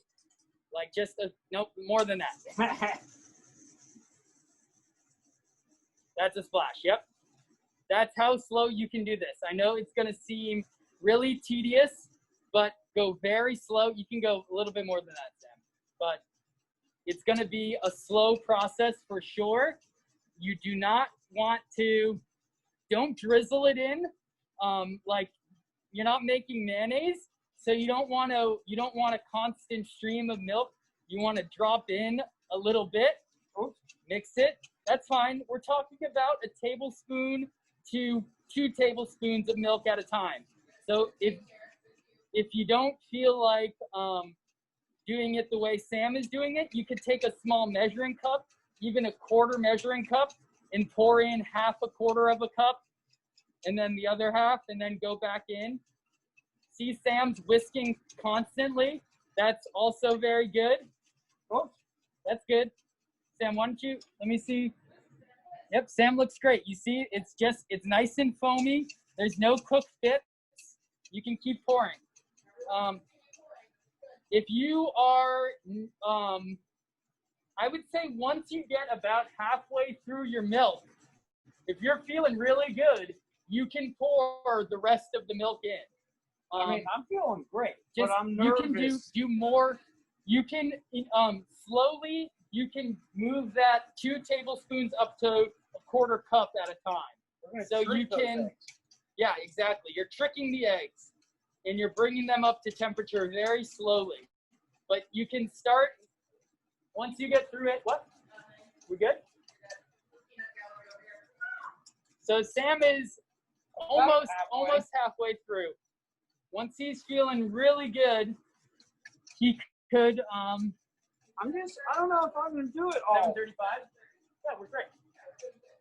I think This needs to cool down though, so that's gonna be the tricky part, right into the freezer. Yep. Okay, so, we're gonna put this mixture Yep. into the freezer once I got all my milk in it. nope, Oh, you're gonna okay. cook it first. Okay, Sam, I think dump the rest of that in. Are you sure? Yep. What about half of it? And then the Now other just half. do all of it. You're ready for it. Yep. So look at what Sam just did. He dumped everything in. And it's still nice and smooth. Okay. Let me see this. Oh, and then we're gonna strain it back in there. Yep. Hold on. Okay. So Sam is going to strain that back in. What is the what? Sam, What is the strainer doing for me? you'll see. It's going to take out probably the egg whites that you got stuck in there, I did this a couple. and any little cartilage bits from the egg itself. Now this goes back over low heat, and you are going to continue to whisk this until it thickens. Okay. This is a couple minute process. So bring it to a boil, stirring constantly with a whisk until the mixture thickens. If you have an instant read thermometer, it should read 165 degrees. I would not suggest sticking your finger in here. It is going to be very hot. You can do this visually. You will see it thicken. The cornstarch and the flour are going to, plus the heat, are really going to bring this together. You put some heat under this, Yep. like it, and it's It's gonna gonna boil. almost boil. No, it's or gonna boil. It is gonna. You're going to want to see this boil, okay? I'm going to come to the other side of Sam. Yep, sorry.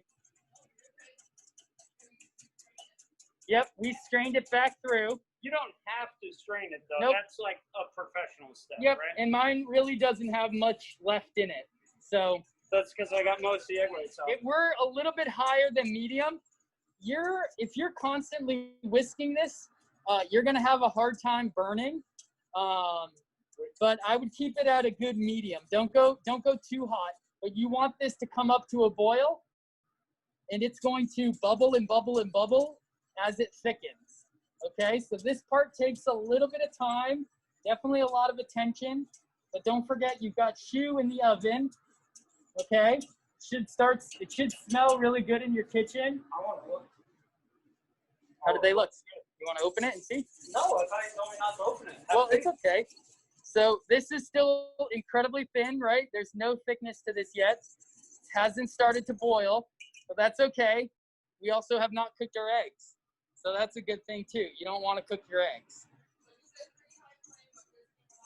Yep, constant whisking, medium to a little bit higher than medium. Oh yeah. I think Sam, can you feel it? Oh, I can feel the heat, baby. Coming off the So street. yeah, look at the edge. Oh, I look see at the edge. Yep, I don't want to burn Hannah's phone, but you can see it bubbling at the edge, and it is coming together. Once it comes together and starts to It's boil, thickening fast. yep, it does thicken quite quickly, It's thickening real fast. but you also want to go a little bit further than you think. You want it to get a little bit thicker, otherwise it won't set. Look at this. It's getting thick. It's yo. getting thick, but it's Whoa. not quite there. You want to cook this for a little bit. Once it starts to boil, you can turn the heat down a little bit, but you do want this to bubble away for at least a minute. You want me to start? I got it, man. You burn in your hand? I'm burning my hand, but I like it kind of. Sam's enjoying the pain. It's part of the process, I feel like. Yep. It's looking really good. Sam's doing a really good job. It's thickening up. Yep, that looks good. It should when it's bubbling away, it should look kind of crazy. It does look crazy. But you'll be able to tell whether or not it's if anything's going wrong. Sam's doesn't look like it's going wrong. It definitely is getting very close. Let me give it a twirl. Okay. Nope, we're gonna add the vanilla after it's thickened with the butter. So you're gonna take a stick of butter once this is done. Not a whole stick of butter. Nope, I'm adjusting that. Yep, it's okay. I can see them too. Yeah, we can wait on the vanilla until it all comes off. I think, Sam, you might be ready. I mean, I don't think it looks like it's getting any thicker. but you told me to go just a little past when I thought it was ready. Yep. So I feel like now we're getting close to going past that. Yep. So are you telling me that? I mean, I think it's getting pretty close. I think it's there. I'm taking it off then. Tell me, do you like it? Let me see. It should be, you know, it's really hard to tell because this is a custard. It's going to set as it cools. It looks okay? like pudding. So yes, it is pudding. It's like a pudding consistency. This is very similar to pudding, like except it's still very thin. So this is going to set as it cools, but you can tell it's got a nice jiggle to it. It's a little jelly jiggle right there, kind of. But it kind of holds a little bit of its shape too. You can kind of see where my whisk has been when I pull it out. All right, Sam's gonna bring it back over here. Hannah, you want to swap it back? Okay, We're now getting to Sam, the butter and yep, the vanilla. weigh out How much butter, baby? weigh out 57 grams of butter. I'm almost certain of that number. Yep, that's fine. So keep. Yes, we are going to, because of time constraints, Hannah and I have done this, and it took a little bit longer than we thought for the pastry to set, the cream to set. So we are going to put this in the freezer. Hopefully you have enough space in your freezer. If not, that's okay. I'm going to check on these are pretty dang close.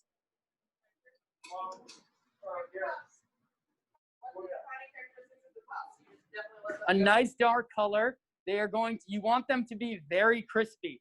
They need to dry out on the inside. If they look like they're already too brown, turn your oven down, but keep them in for the 25 minutes. You want them to dry out on the inside. That's important. Sam's got 57 grams of butter. Which is all. If you have a kit, it should say pastry cream butter. It should be ready for you. And you can just plop that into your pastry cream. If you're still mixing, don't worry. This is a simple. Do I incorporate? Yep.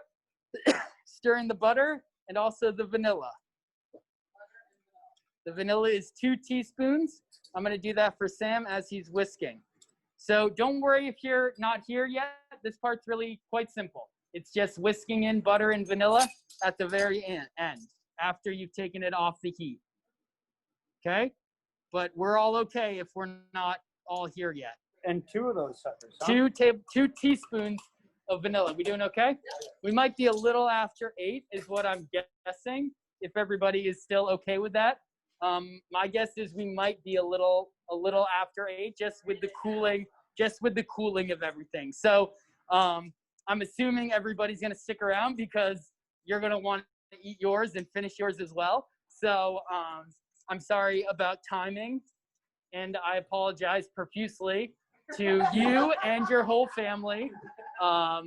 And there will be Sam, how does it look? I feel like it looks great, man. Beautiful. Great. So we are going to transfer that back into, I'm going to wipe clean that first bowl that we worked with just for, our mixing bowl. But you could put this into any container you like. Could I just leave it in this one? No, but we want this to cool down. So do not leave it. Do not keep your pastry cream in the same pot because the pot's hot and it's going to take a while to cool down. And probably just dumping it like through the air will cool it down a little bit, right? Yep. It looks. She likes that. Yeah, look how it looks a little bit thicker too, doesn't it already? I feel like this is like something people should do. That is definitely something people should do.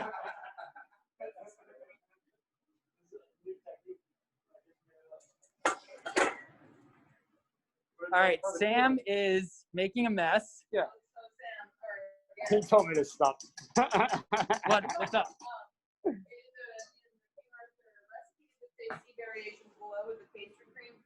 Oh yeah, we are not whipping cream into this. Yeah. That makes it quite thin, and I find this pastry cream recipe is already on the thin side. So I personally don't like that. I like it just as is. Don't worry about funny sounds coming from the oven. Exploding pastries.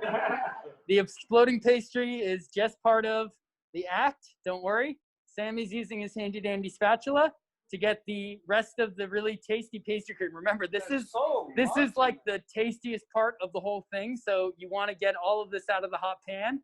You don't want to waste a single bit. Is this stuff like cookie dough? Is this like stuff that you can just eat? Just eat. Yeah. Lick the spoon. Don't worry about that.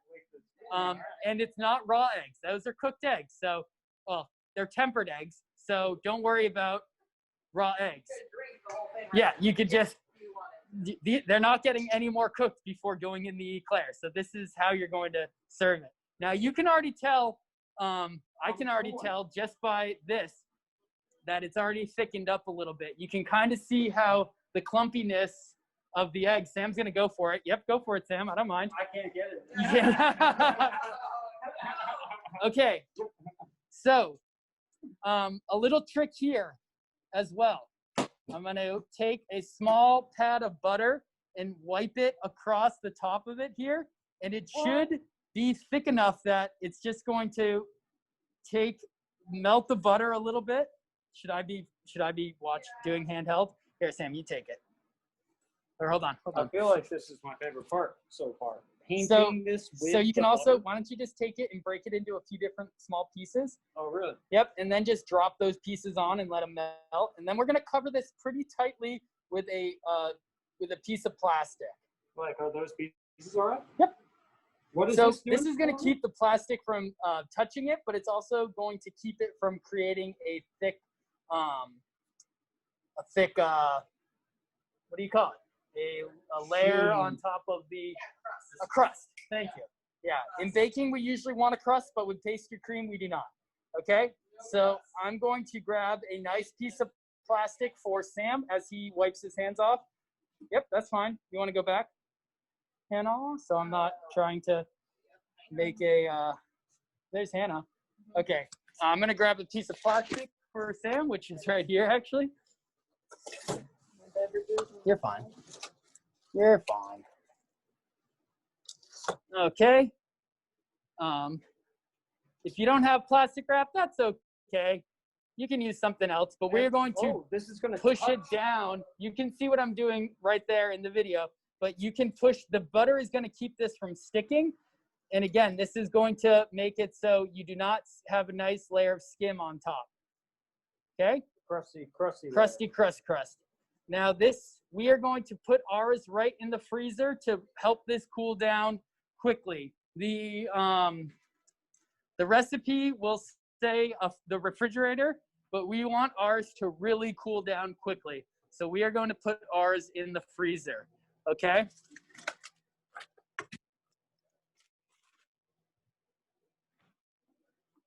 Now our shoe,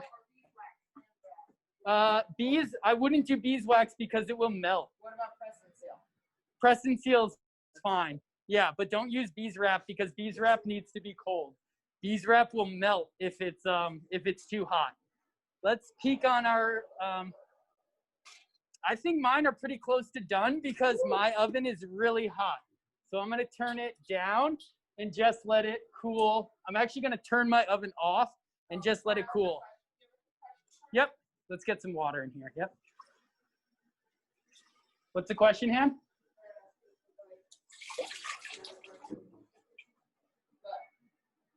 Oh, I love water.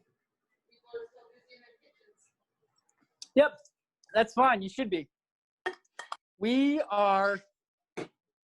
I'm a little ahead. Like I said, my oven is super hot.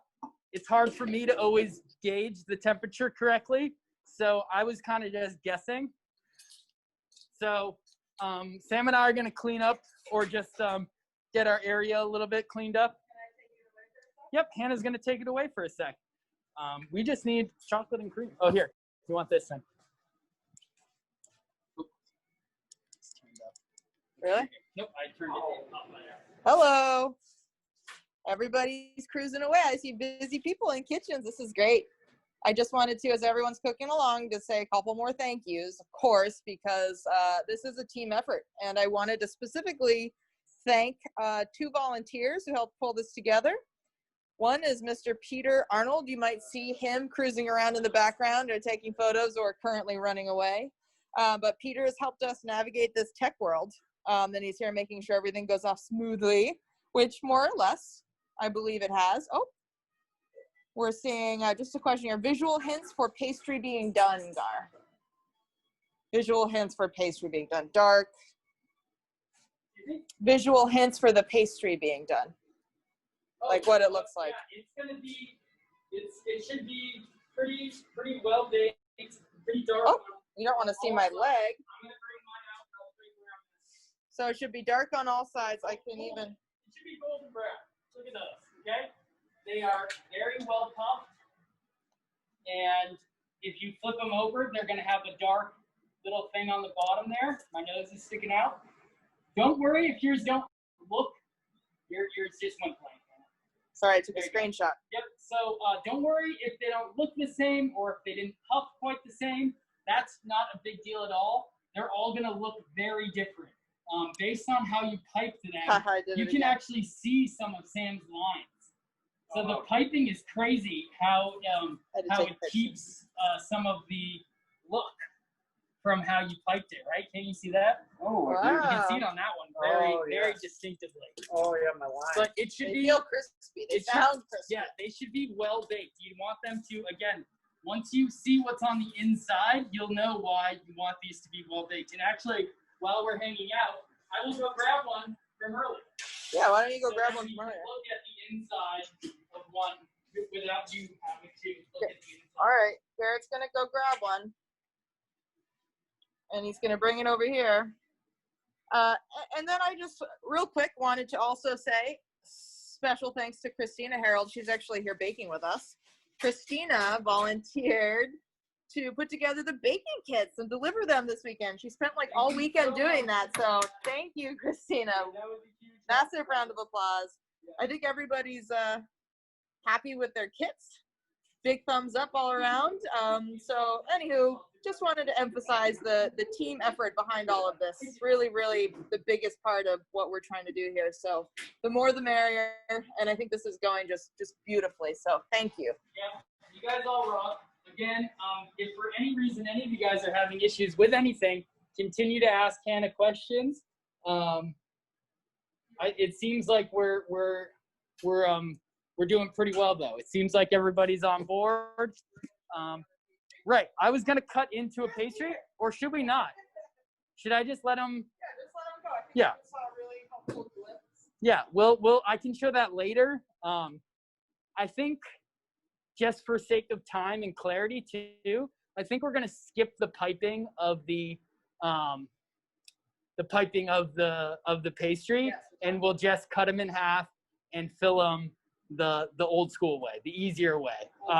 It's much easier. I think you can control it better. I think just using a pastry bag is complicated and tricky, as Sam could see, even though Sam did a really good job. How would you do that? You just take the pastry bag, put your stuff back in there after it's cold, Yep. and then cut a little hole in it, and Yep. then just like, whomp. Yep, but you need a tip. But to be able to shove Oh. it into the pastry, Oh, so you actually don't cut a hole in the pastry. Well, you puncture. yeah, with the yeah. pastry tip. Yeah, so it's a little bit more complicated. I personally don't think it looks any different. You're never really going to see the cut. And obviously it does not change how it tastes at all. So, and especially if you're making it at home, appearances, you know, it's going to look great regardless, in my opinion. So since it's like almost 8 o'clock, Yep. do you think this is a fun thing to like have ready for your family at breakfast time tomorrow? Like, what if you just like baked these eclairs and left them out on the counter? Your family Sure. wakes up to it Yeah, and if you want to, we can just finish the cream and I can show you. Oh no, we should do it all. I was just thinking like it's such a fun thing to have ready for like. I thought that the rule was everybody had to eat all of these tonight. I'm sticking with that rule. I don't Right. know. So Breakfast is for eggs and bacon. yeah, what are you Right saying, now Hannah? it's You don't, pretty you clear. want me to, Do you want me to? I'm still gonna do everything, right? Okay. I was confused on what you were. I didn't understand what you were saying. It didn't make any sense. So the last part, we have the pastry done. Are people showing you some of their shoe? That's beautiful. Did anybody have any issues so far? Or everybody's looks pretty great? Are we all caught up? I think the class looks like it's pretty well caught up. I've got it in my pocket, so. I know, I just wanted the Ooh, video. nice job. Everybody's looking good. Yep, great job, Em. Oh, yep, great job, Laura. Anybody else? Laura's looks good. All right. Everybody's looking good. Yep, nice job, Eileen. I think it's fun when they look a little funky. There's nothing wrong with that. Oh yeah, so once you pull them out, poke a hole in them somewhere. And it's gonna let some steam out, specifically in the top. Yeah, the cream is ridiculously good. Yeah, poke a hole with a knife, with a sharp knife or a toothpick or something, and just poke a hole in them to let some of that steam out. Am I supposed to do that? Yeah, let's pull ours out and let's do that. We haven't quite hit the end of our bake yet, but I think ours are beautiful. Here, I got you. Hello. Switch. Oh, it's not hot anymore. Okay. Nope, we don't need that there.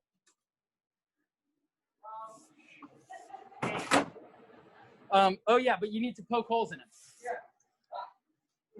Yes. Okay, did you get a knife? Negative. Okay, I'll get you a little knife. I was kind of thinking of doing these patient Nope. scissors. No. So I would pick, like Where there's already yeah, a hole? take where there's usually a hole and just like make that hole bigger.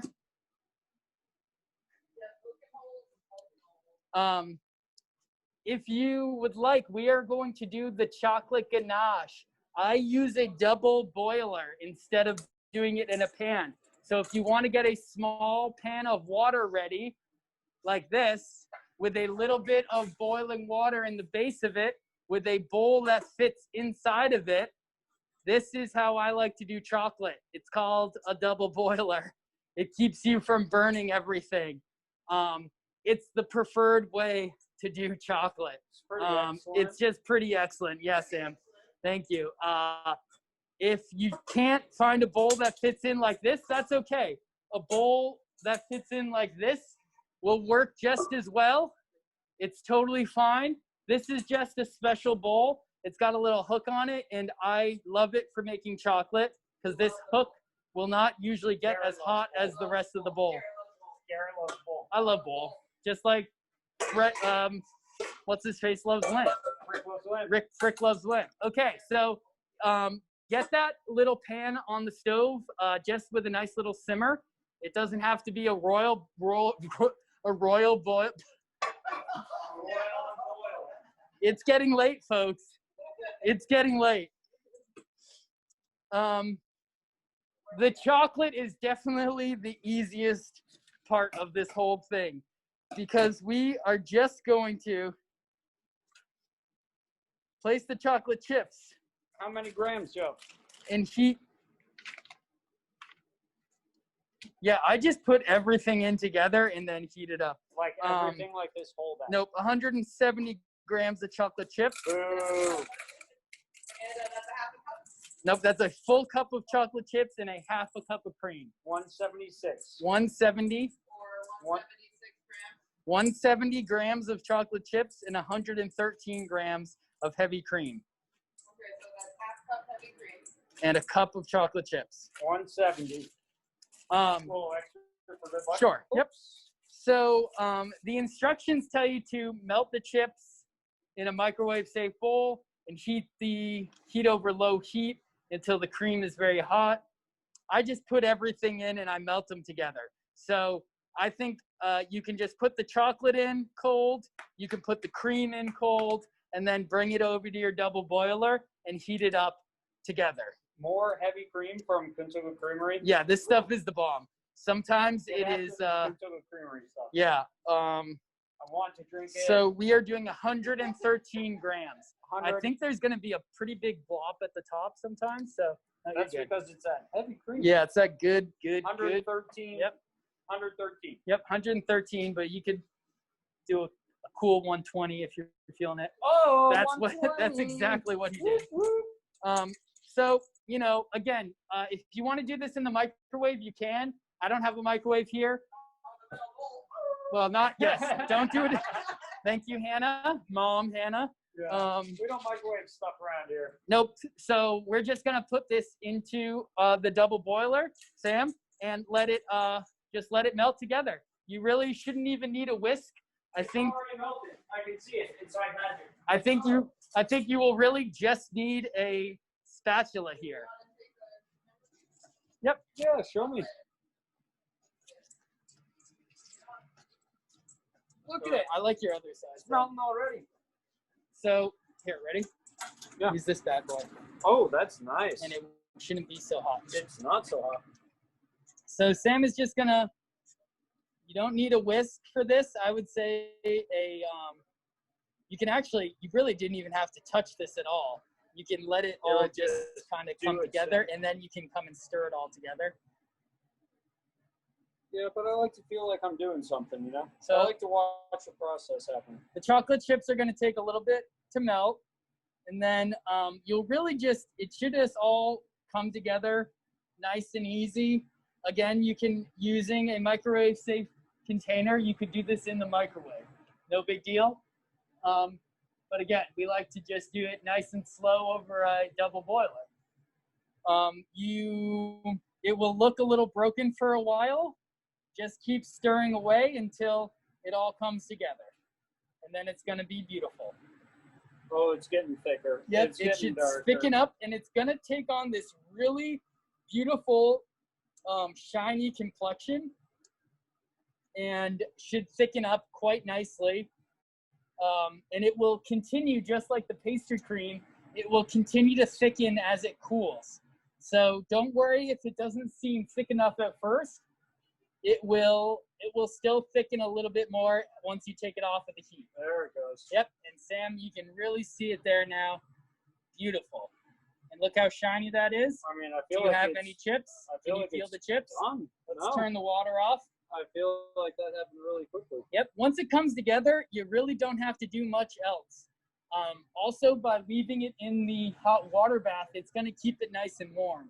And you don't really have to worry about, So we can just leave this we can here. just leave it right there. Yeah, And nice job can I- flicking the sides down. Is that a professional move? Yep, sure. Nice. I mean, I would Sure. use, ready? I would Oh, let's see the professional do it. can go this way and try and get it all. Oh yeah, you got a lot more than I did. Oops, Uh huh. like that. And then the professional move is always to use your finger to get the last bits in. And get it back in there. Yep, Okay. that's how the professionals do it. Ooh, don't do that actually. That's Hot. I'd avoid touching the chocolate until it's cooled down a little bit. That's still hot. But we're gonna let that show, right? Yep, and these are, I'll bring this back over. All right, Sam. Oops. Going back. I feel kind of psyched that I'm running this camera right now. Don't you dare. Oh. You can't be trusted. All right, your éclairs should be nice and cool. However, the pastry cream. Yeah, do you have another thing? Okay, Hannah's got one more thing. I'm gonna go check on my pastry cream. Everyone can check Sam, on their do you want a pastry drink of water, cream. maybe? Sam, get a drink of water. I said, Sam, get a drink of water. So while everyone's kind of finishing up, hi everybody. I just wanted to do one more little announcement. So this event is launching our Kearsarge Food Hub Unbirthday Giving event from the equinox to the solstice. If you follow the Kearsarge Food Hub, you will know that we turned 5 years old this year, and we were gonna have a big birthday party, and of course COVID hit and we weren't able to do that. So in the spirit of embracing the lessons of the year and the change that's upon us, we decided to do the Unbirthday. If you're familiar with Through the Looking Glass and or Alice in Wonderland, you'll know that it's a mad tea party and everything feels silly, but beneath it all, there's some truth there. And the truth that we're digging into in this time is that we all need to eat. And probably more than that, like Tara mentioned in her ceremony, is the most fundamental human need is also belonging. And so combining those two needs for food and for belonging, we're doing this unbirthday virtual fundraising event to help us get the resources we need to do our work in the community in areas like food security, working with food access partners to donate food to school backpack programs, to food pantries, really trying to dig into ways that we can educate. We aren't able to visit the schools that we normally go to or have the school visits. Last year in 2019, we had connections with over 200 students in our area. So we're just gonna have to find new ways to do that this year. But we're raising money to figure out how to do that. And if you got a baking kit, you'll notice that there's an opportunity to become a virtual party host on the behalf of this mission of food access and education for all, in service of people and planet alike. And if you're interested in a challenge and you want to help us out, there it is. Tara's got it right there. We invite you to use your voice to tell people why you care about this message, why you think it's important to invest in community-based food systems, in solutions, in educational classes like this. So you can learn more about it in the packet. If you're interested at all in this, my name's Hannah.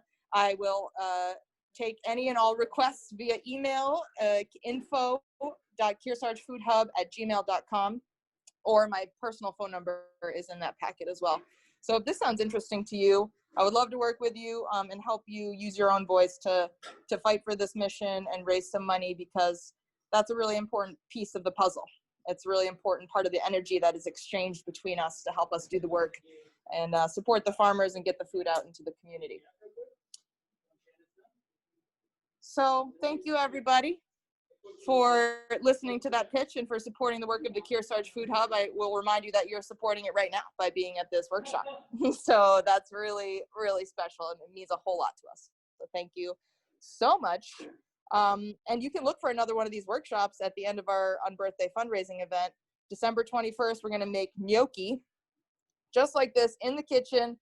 We're going to be sourcing a lot more local ingredients for that, because it might be a sweet potato gnocchi situation. What do you think, Garrett?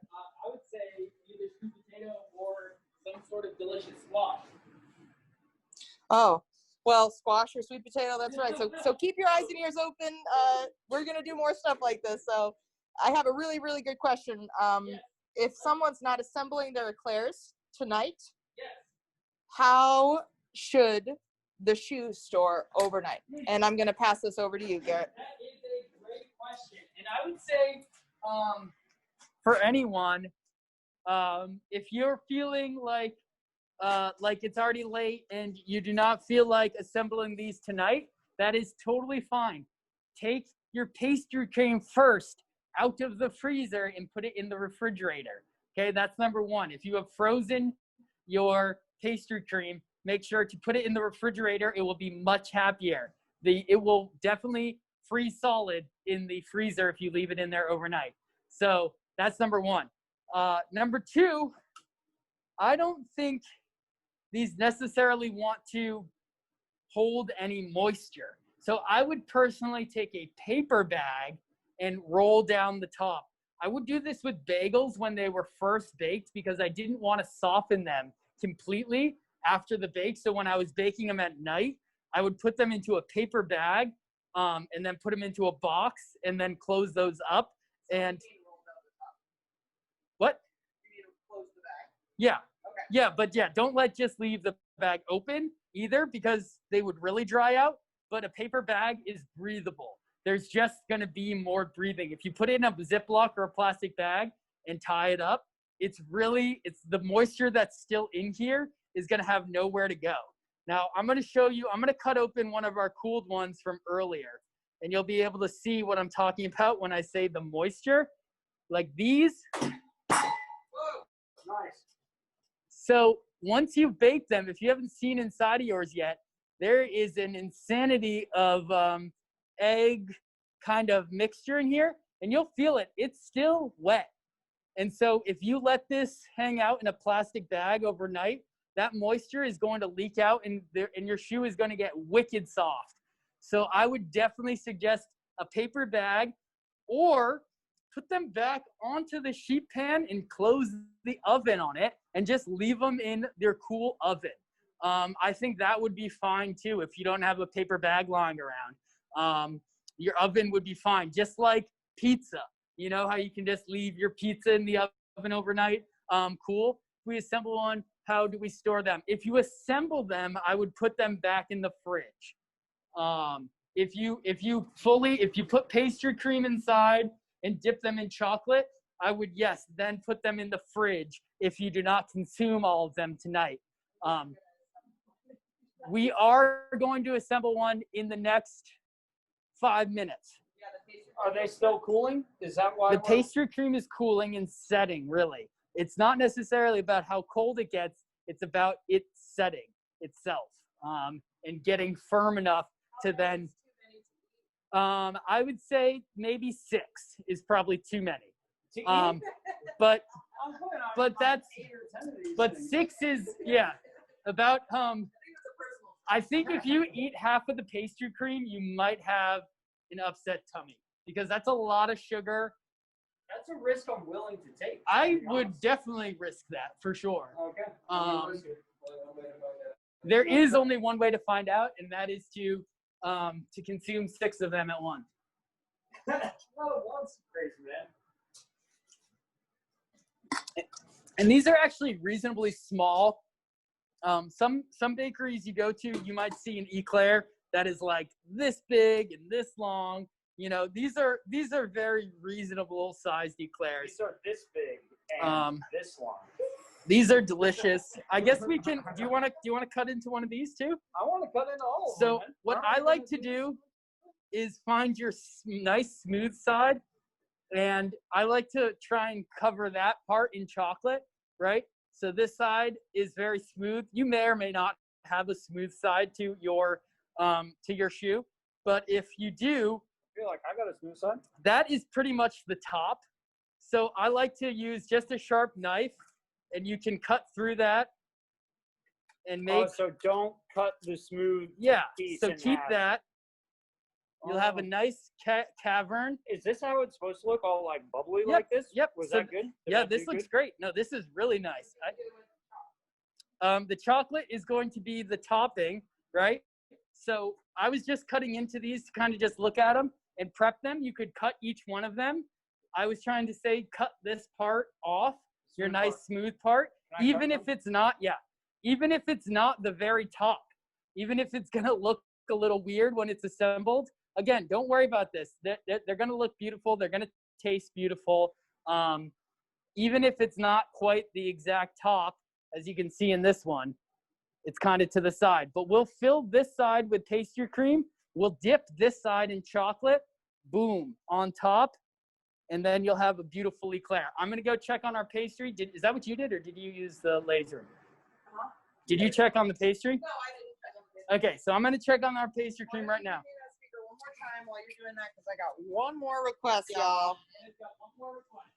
One more request before you leave. If you're leaving at any time before we do the assembly, if you could drop a comment in the chat, let us know what you liked about this workshop and what you learned. It would be awesome to hear from you all, as you are our test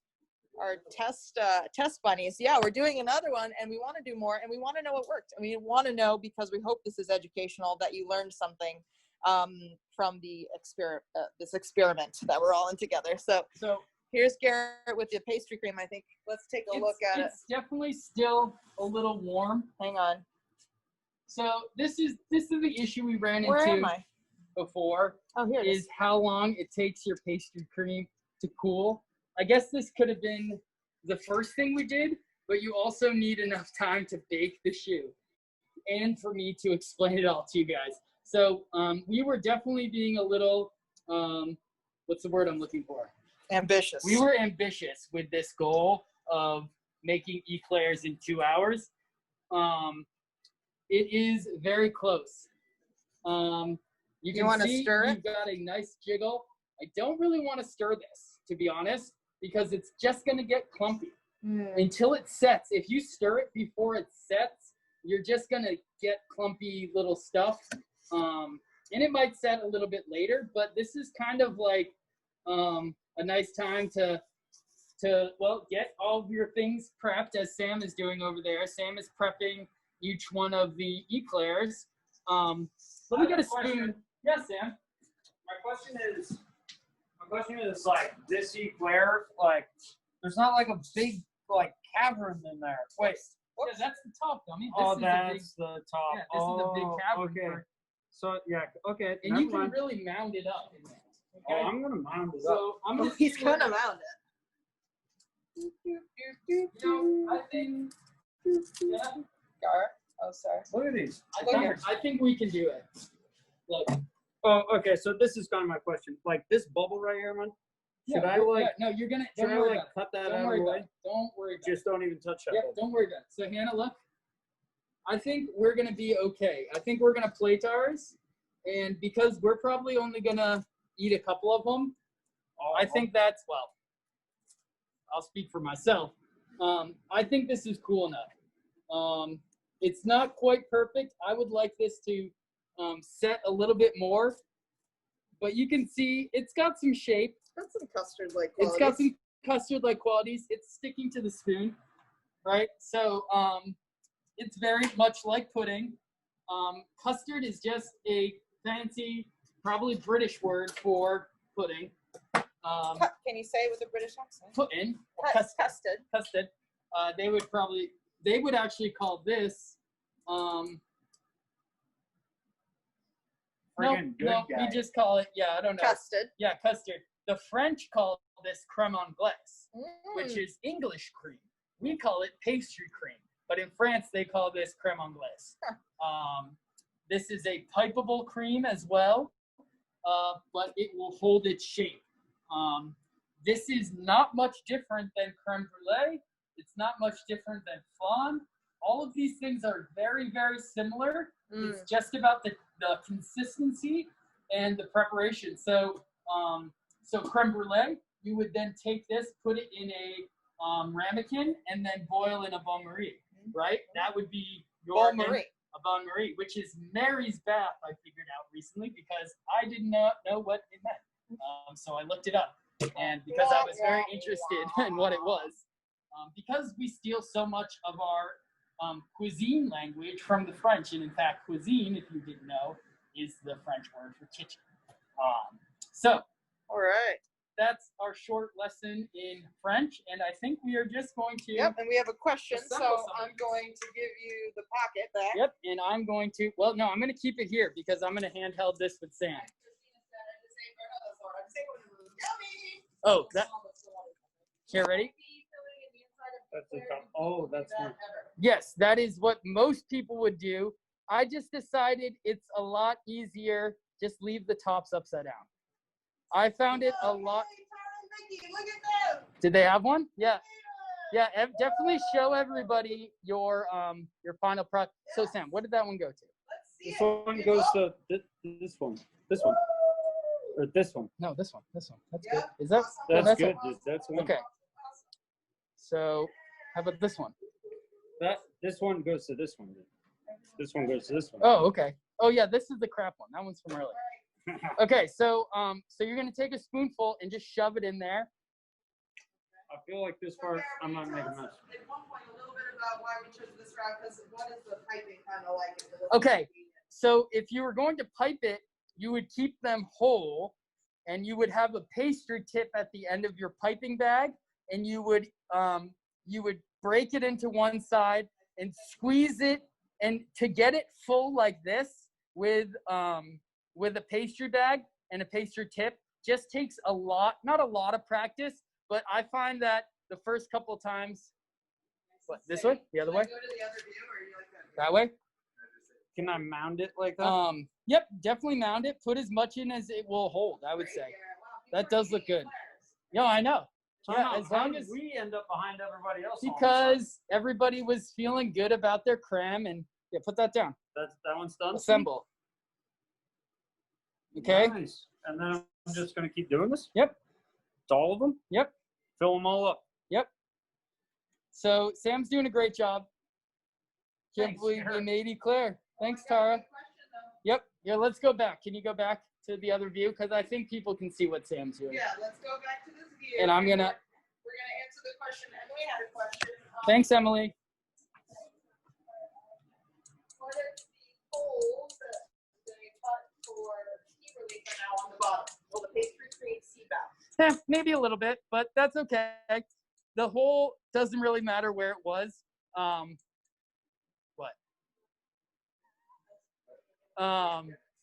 Yeah, so it's okay. If a little bit seeps out, that's fine. But if you put it in the fridge again, it's going to set. Like this cream, your pastry cream, is going to be pretty firm. So yes, a little bit might slip out, but it's really, I wouldn't say all of it's going to slip out. So Did you dip the top in the chocolate before you put Nope. it on top of Nope. the cream filled? I would put the cream in. The chocolate dipping is the very last thing to do. And I know Sam is going to screw it up. So I'm going to do them. So, Allah, yes, because your top, hold the top a little bit because otherwise it will probably just fall off.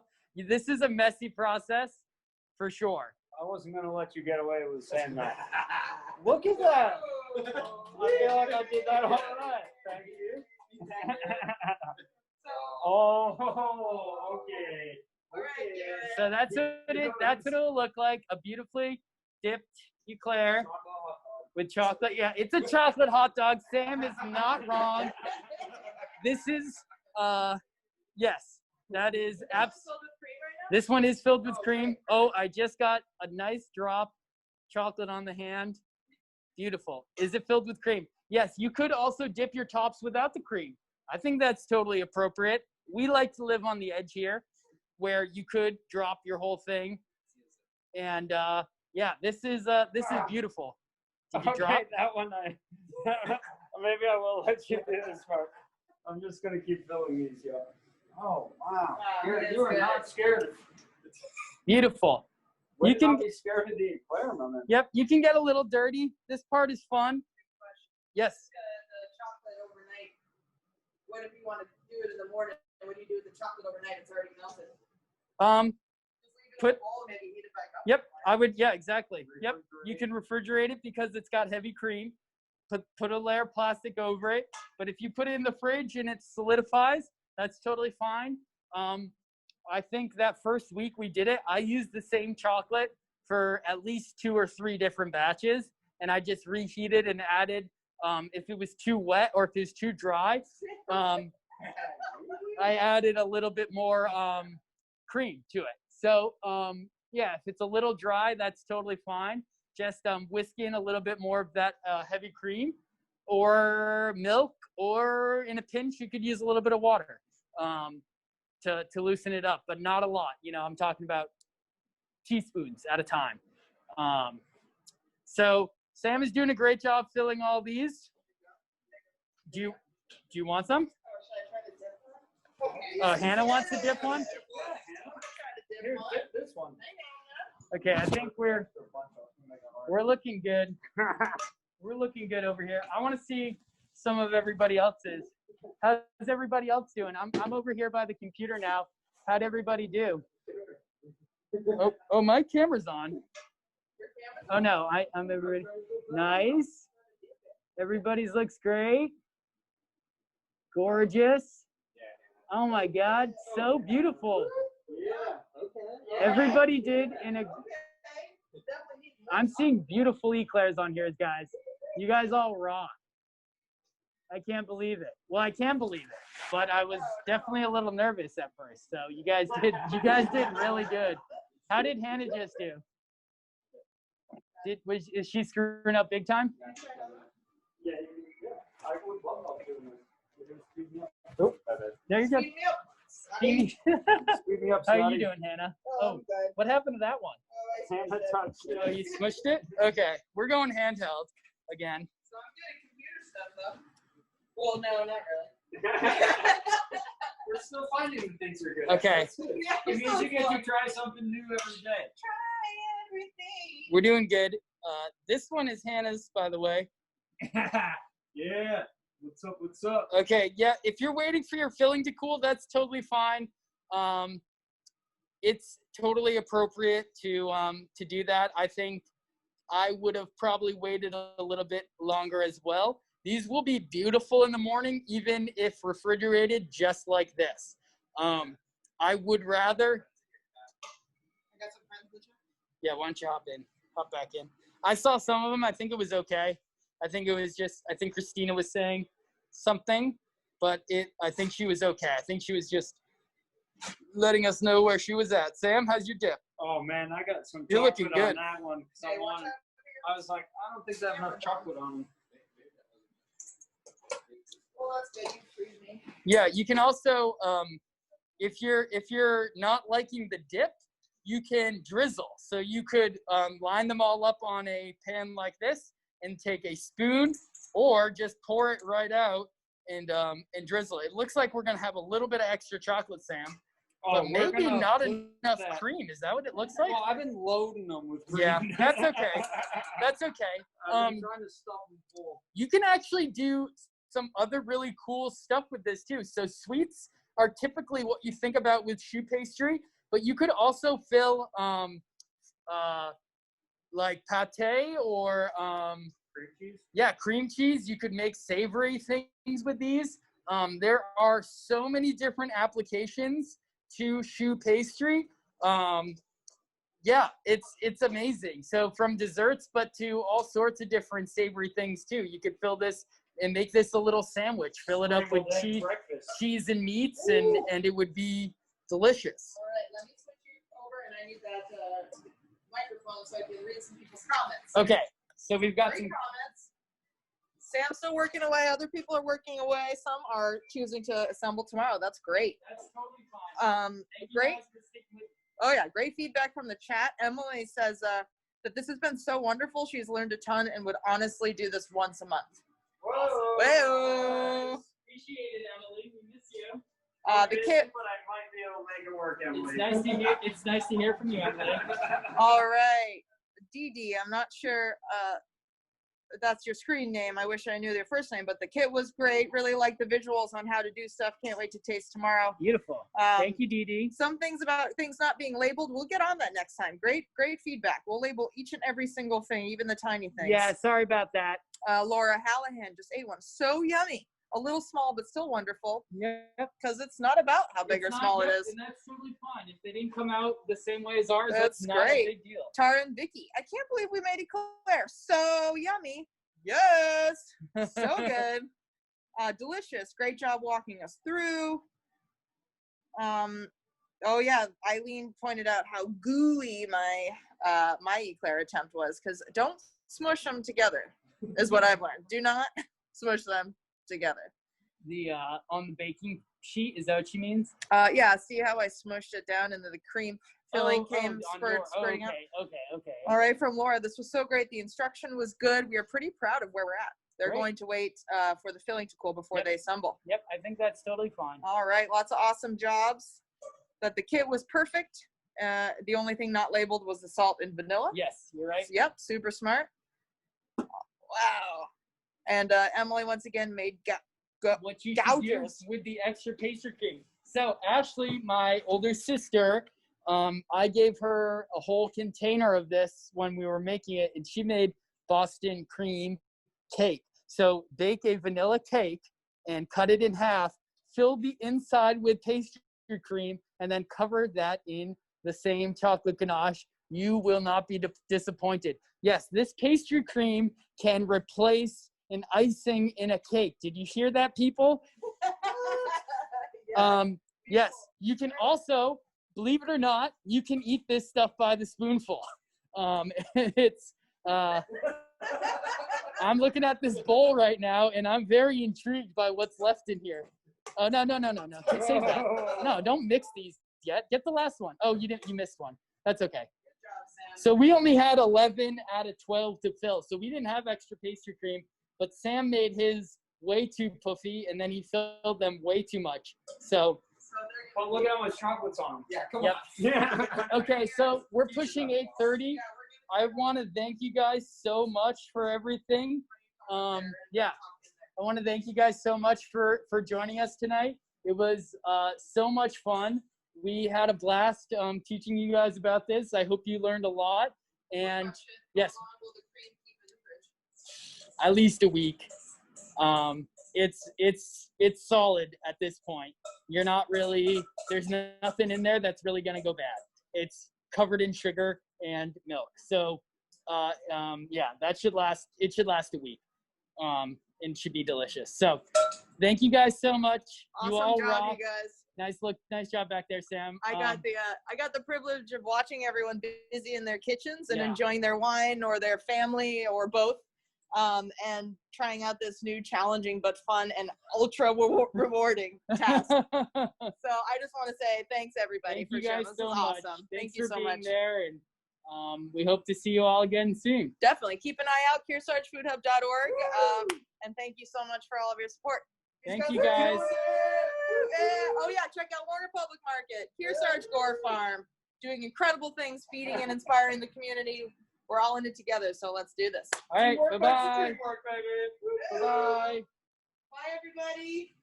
Sam, we should do a syrup